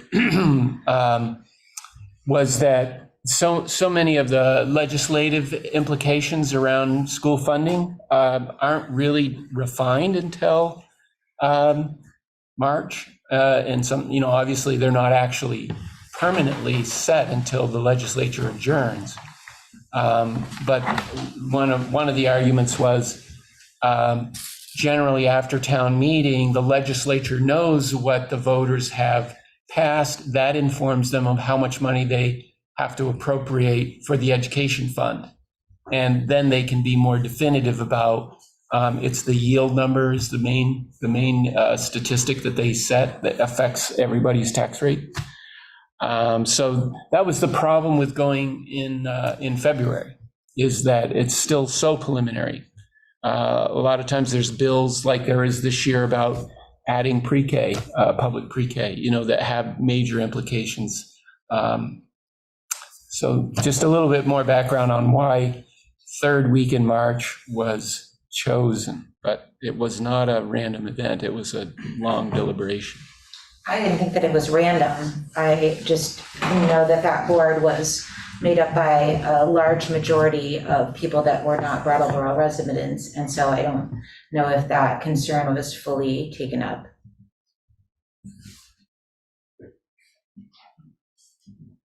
Well, I can see if we can talk with Mark and Barb at the SU tomorrow and see if we can come up with a better answer for you or maybe further direction. I mean, it sounds like this isn't something that would be voted on at this meeting, so I guess we can consider that, or maybe can someone find out that what is the process to change it if other folks wanted to put that on the correct type of ballot to even do it? Yeah, look it up. Okay, so that brings us to the we actually need to vote on this. Okay, the motion was made by Anne and Liz provided the second. All those in favor of approving the warning as read, please signify by saying aye. Aye. Any opposed or abstentions? I'll abstain. Okay, so now we need to do okay, so all those in favor, please raise your hand.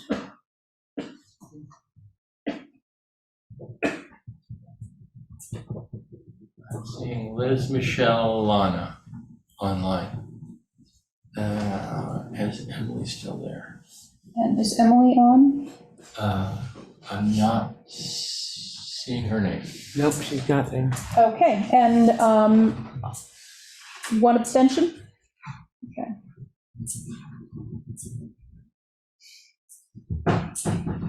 Okay. So that has passed with 1, 2, 3, 4, 5, 6 approving and 1 abstaining. Wendy has a hand. Wendy? Madam Chair, I can't see the hands of the people who are in the room. Could you read their names, those who voted? I sure can. The people voting in favor were Anne, Tim, Deborah, and the Liz, Michelle, and Lana were online, and Robin abstained. Okay, so now we're moving on to the WSESD Board School Director Candidates Forum and related upcoming dates. Jamie Contoir, is she here? I think she has not been able to stay any longer. Hang on. Okay. Yeah, no, she's gone. Okay, so there is yes, Michelle? The Communication Council has a report we can share on this topic. Sure. So, so the Candidates Forum for elected school board directors has, until this point, it's actually only occurred since we merged and it became necessary, really when towns crossing over didn't know. And so that was started really by Jamie, and he's taken the initiative as an independent citizen. It happened my first year on the board. There was no forum. The second year, the next year, another forum on Zoom. And so it's been inconsistent, although we're so grateful for her willingness to identify that need and facilitate those pieces. And so the Communication Council has been meeting and working with Jamie on essentially institutionalizing a process to ensure that this is part of a school board calendar, so that this is something that can happen and be in place and not be reliant on the community to make happen.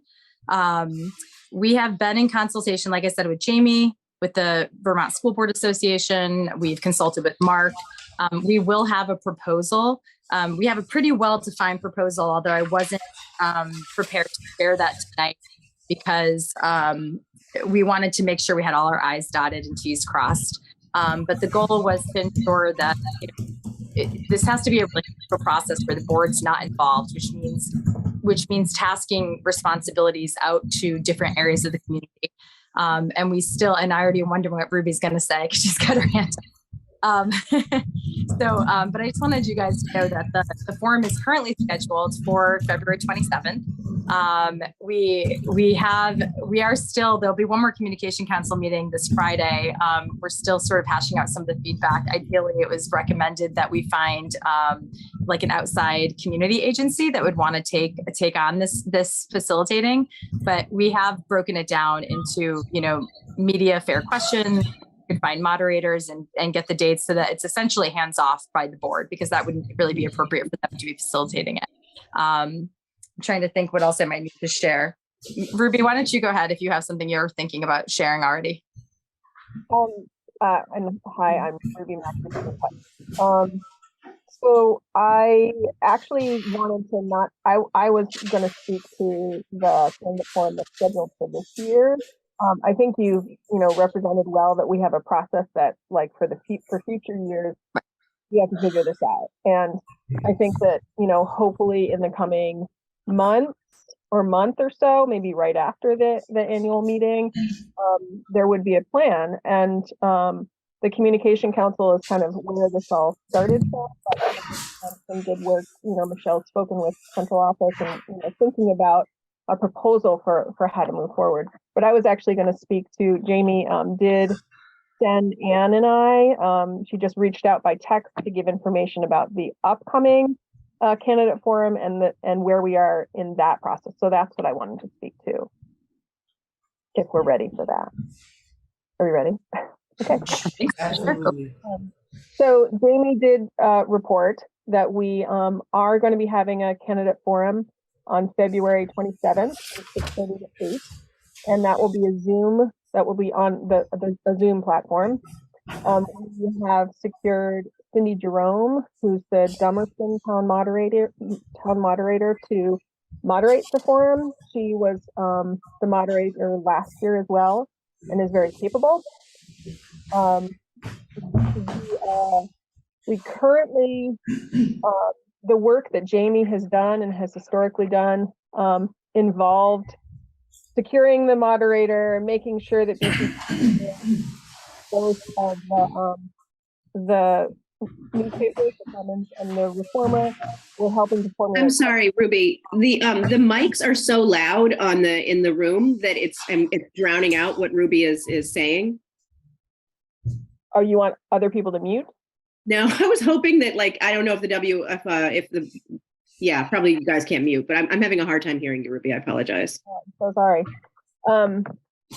The long and short of it is, I think Jamie has done a really good job at getting us to a place where we're ready to go. She's going to be working on a press release that presumably will run by the Communications Council. The one issue that she wanted to raise and flag, which I think that Ann spoke to in our text message thread, in the past, Jamie has utilized her personal Zoom account in order to host the event by Zoom.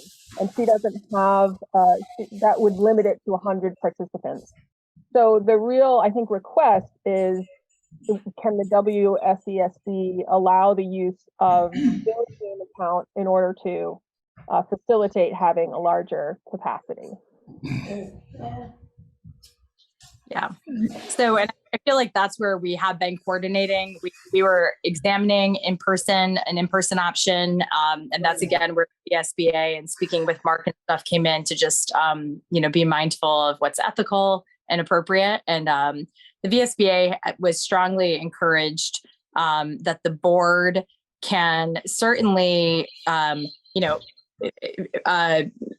certainly approve funding if there was like a charge with BCTV. Although as it stands right now, we've been told that for candidates forum that BCTV will do it pro bono. But the VSBA did say that they felt it was appropriate for the district to host an event like at a facility, at a school, on a school campus, to help with some of the coordination. And I'm sure something like using our Zoom account is the same thing. It's essentially full location. So I don't know that we would need action for that so much as we're just coordinating the pieces coming together. But but we've been advised by the VSBA that that's appropriate for the school district to have a role in hosting. Okay, thank you, Ruby, and thank you, Michelle. I saw that Carrie. Sorry to throw a monkey wrench in this. Something. So it's the SU, technically, you guys call it the SD Zoom account. It's actually paid for by the SU. So we all use it, and Vernon already has a set meeting. It is our public information budget meeting on Monday, the 27th. So we've got the Zoom already booked, probably from 6 until maybe 7:30.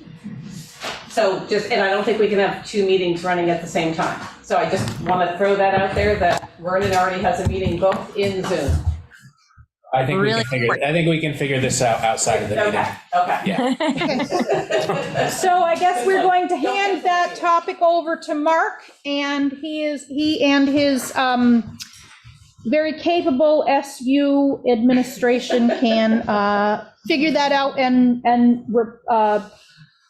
communicate with Jamie as far as that. Okay. And were you in that? Did you have any comment that you wanted to add to, or you? No, I just said we had a big enough Zoom room, but Carrie is right. No, I meant it sounded like maybe you were on, Jamie had communicated with you. She had, but Ruby and Michelle have covered what needed to be covered, so. Okay, all right, so, thank you very much. I guess my one,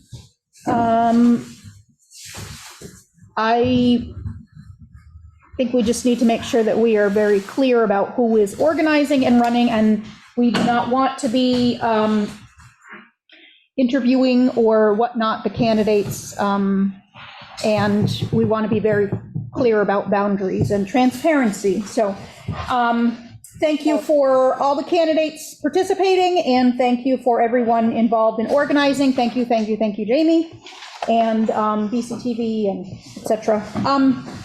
So now we are going to move on to the other dates. There are other dates that I just want to run through. I have sent these all to the board previously. I just want to run through these dates really quickly.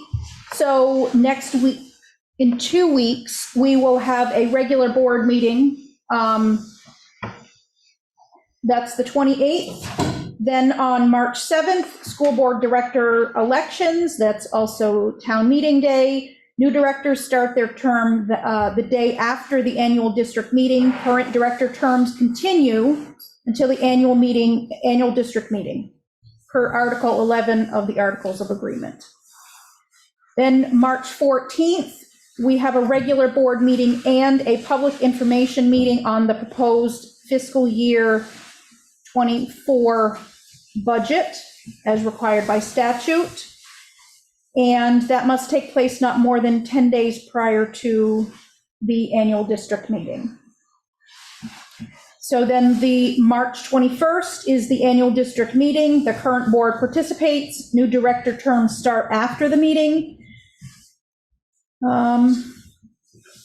Let's see.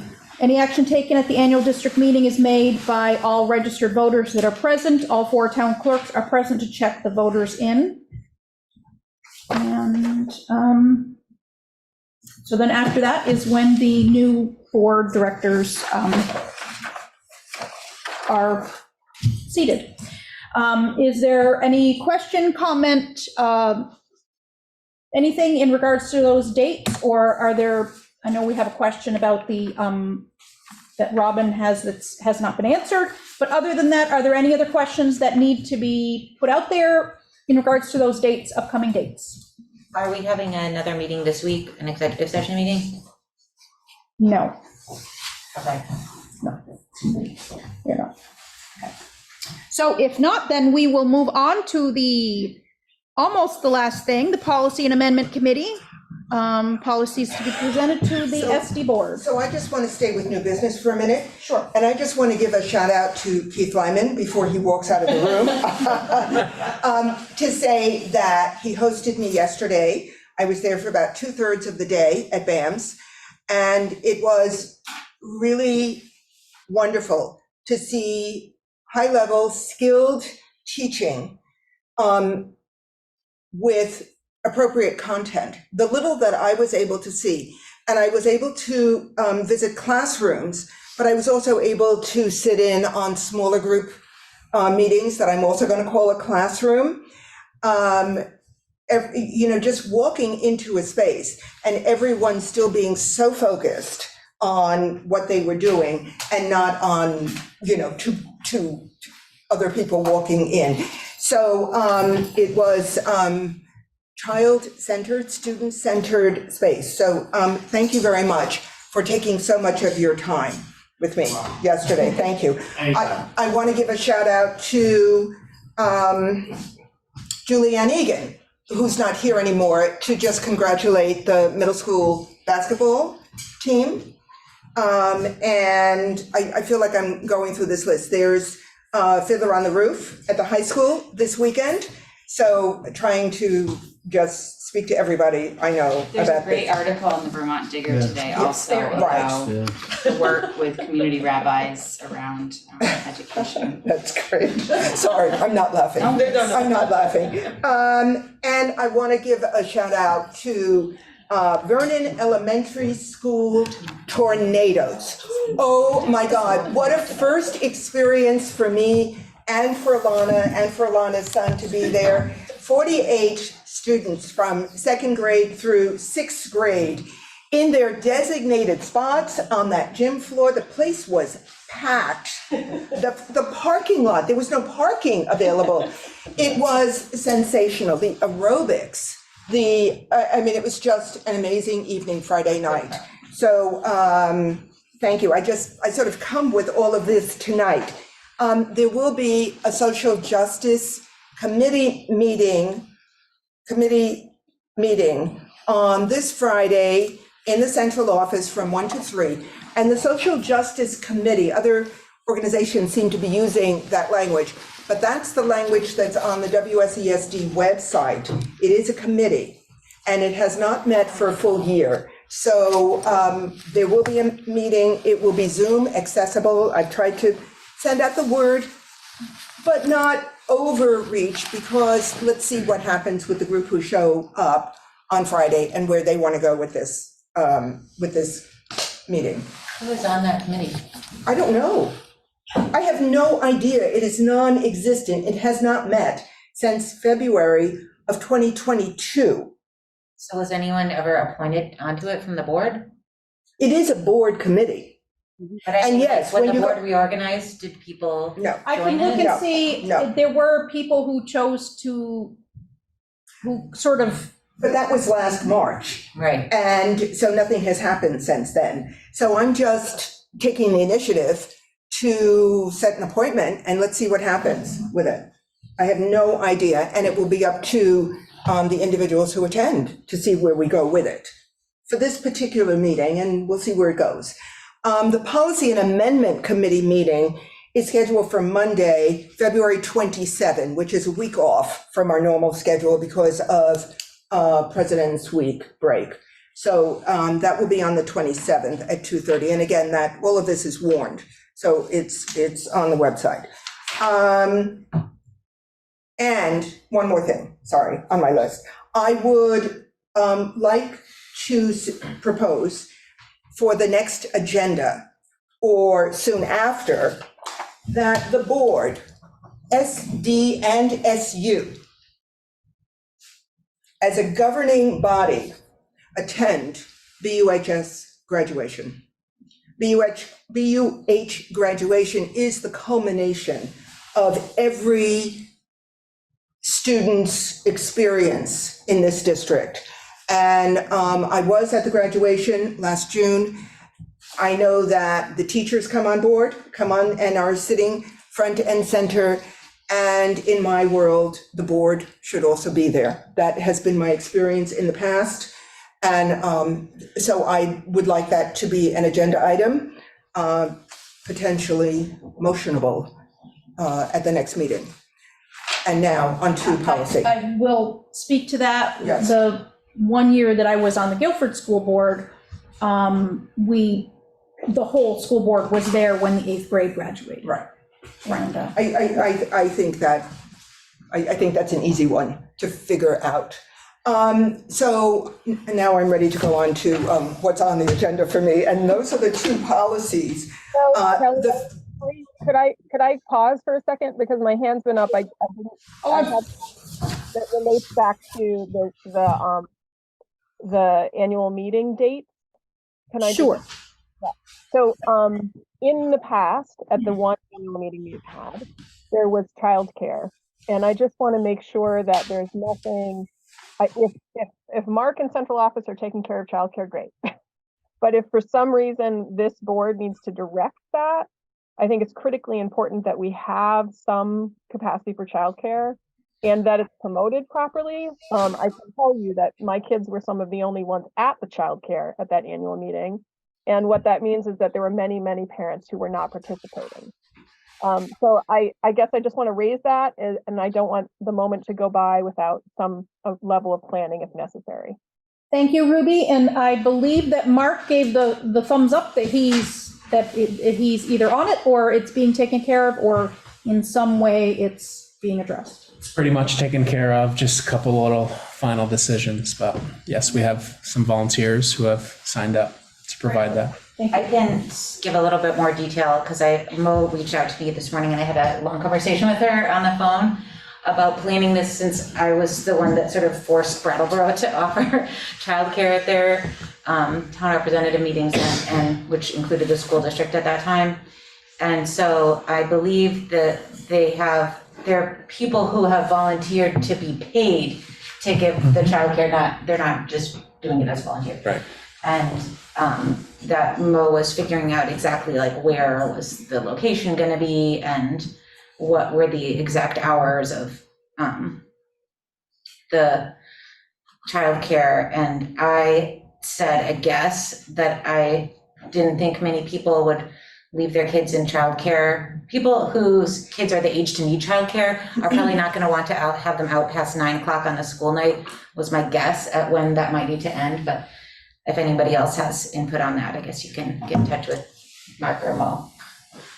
I'm glad it doesn't fall to the clerk. Kelly. Yes, Kelly. Michelle. Yes. I just want to bring our attention to, again, that our board meetings are intended to be limited to 2 hours, and it's 8:51, and we're supposed to vote on if we think it's necessary. And I'm just really feeling for the people in the room. It's Valentine's Day, and I'm exhausted. It's been a long day. So I just don't know where we're at, and if somebody wants to make a motion to extend the meeting yet again. Well, I can tell you that, my assumption is we have two things left on we have the two policies, and then we have a very, very extremely quick executive session. If you feel the need to extend the meeting by another 10 minutes, then that's fine. If not, then I think we would be covered. Well, just, I mean, if we're going to extend the meeting, we need to do that formally. That's our what we're bound to do. So just, if you think that we could wrap it up in 10 minutes and you need a motion, that's fine. Just want to make sure we're following the rules that we've If set. you would like to make a motion to extend it another 20 minutes, my goal is not to have it that 20 minutes, but if you'd like to extend it for 20 minutes, then would you like to make the motion? I'll make the motion to extend the meeting by 10 minutes. Okay, 10 minutes. All right. Is there a second? Second. Thank you, Michelle, and thank you, Anne. Is all those in favor of extending the meeting by 10 minutes, please signify by saying aye. Aye. Aye. Any opposed or abstentions? Okay, thank you very much. Now. Okay, so can I go? You're on. Okay, I'm on. Thank you. So policy. The Policy and Amendment Committee presents this evening for a warning. F35. School animal policy. When you look at this policy online, it is a complete rewrite of the existing policy. And the existing policy places an inordinate emphasis on harm to humans that animals can do. The new policy emphasizes, or rather the proposed policy, emphasizes the shared relationship between humans and other animals. So I feel as if we've come full circle back to the beginning presentations, farm to table. it resonates for me. So F-35, school animal policy is presented for a second reading. Everyone really should take a look at this. It begins simply, there exists a dynamic relationship between humans and other animals. So, and then it continues in that vein. So please take a look at that. And the second policy that's being presented this evening, this one is for a third reading. It is F10, reporting suspected child abuse or neglect. And the edits are on the second page of this policy under implementation. And it's really, I'm just going to read aloud the last two sentences to put it on record. It reads, if the building principal or designee is the person suspected of child abuse or the person who suspects the abuse or neglect, the report shall be made to the superintendent of schools and another designated employee.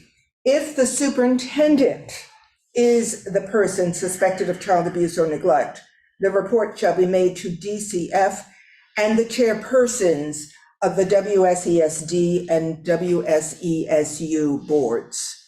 So that paragraph under implementation is geared to address the safety net of having multiple people in the loop when there is a suspected child abuse or neglect. For multiple adults in the room to receive this report. Those are the two policies. I would like to thank the many community members, administrators, and board members for their comments and suggestions that pushed these two policies along. So thank you. Okay. So now we will go to the last item on the agenda. Ricky has a Ricky? Hi, I heard you sigh out of exhaustion when you called before you called my name. And so I hear your frustration. And so please hear mine too, that I am looking at the agenda online and I don't see in the warning anywhere what the full reading is. And we didn't actually hear the full reading of those two proposals. Okay, so synopsis of them. And so I'm trying to look up citation of open meeting law, and I can't find it because I find the search for citations on the Vermont Constitution website extremely difficult because you have to search it by year, and I don't know the year that was officially legalized. But I would appreciate that when there are policy readings, that the full reading be in the warning and also read in full at the meeting. So Ricky, I apologize if I came across that I was anything other than excoriating myself for not noticing that you had your hand up. It was not intended to be directed at you, but I believe that the under the agenda is are the policies listed attached as? They are, to my knowledge, I'm going online right now. They are They haven't been listed with all of the meeting agendas. I've noticed that as well. They're listed when their first reading is, and then they don't tend to get listed each time. And it would be helpful to have them listed each time for easy access. Okay, we will make sure that that is done in the future. Thank you very much for pointing that out. Tonight? I'm sorry? Will you do a full reading of those? Well, unfortunately, I don't feel that we already had sort of made a commitment in the past to try and keep our board meetings to 2 hours. And as you may have heard, Michelle extended it by 20 minutes and then 10 minutes. And in order to get all the things done that the board needs to get done. And as it is, we meet twice a month. And so we really can't, we can't really read through all of them. And plus, sometimes when, I'm sorry, sometimes when they're read, when there are pieces read, it's talking about how things are changed, and some are from the VSBA and some are kept from the VSBA. And but I would encourage you to attend the Policy and Amendment Committee meeting. As well, it's recorded. And it's also recorded. Every meeting is recorded, and it's online under the minutes for the Policy and Amendment Committee. So the warning is for 10 days. Please take a look at the policies, read them carefully, and respond with comments or suggestions. Thank you. So now we will, thank you very much for pointing out that those are not listed under the agendas. We will make sure that that's taken care of. So now we will move on to the executive session that is warned. Kelly, real quick, I have a couple of resignations and retirements. Okay, so Be very, like 20 seconds. we are changing paths back to the admin report where Mark has some. Susan Mello will be retiring from BUHS at the end of the school year. Susan is a school nurse. Where she's a nurse from? BUHS. Okay. And Stacy Frazier will be not coming back to Putney Central School. She was on a one-year leave. She's going to continue that path that she's on. Okay, so is there a motion to approve Susan Mello, the nurse from BUHS, her retirement, and the resignation of Stacy Frazier from Putney Central School? Is there a motion to approve? So moved. With regret. Okay, thank you, Anne, for that motion with regret, and thank you, Lon. It sounds like you are providing the second. Yes. Thank you very much. All those in favor of approving the retirement and the resignation with regret as listed, please signify by saying aye. Aye. Any opposed or abstentions? Okay, thank you very much. With regret, we are approving. And now, again, we are moving on to the executive session. This is something I sent the board a description of what it was. So now I'm going to ask for a motion to find that premature general public knowledge would clearly place the public body or person involved at substantial disadvantage. Is there a motion? So made. Thank you very much, Tim. Is there a second? Second. Thank you very much, Deborah. All those in favor of that finding that premature general public knowledge would clearly place the public body or person involved at a substantial disadvantage, please signify by saying aye. Aye. Aye. Any opposed or abstentions? Thank you very much. So now we move on to the motion. Is there a motion that we enter into executive session under 1 VSA 313A1A contracts? So made. Second. Okay.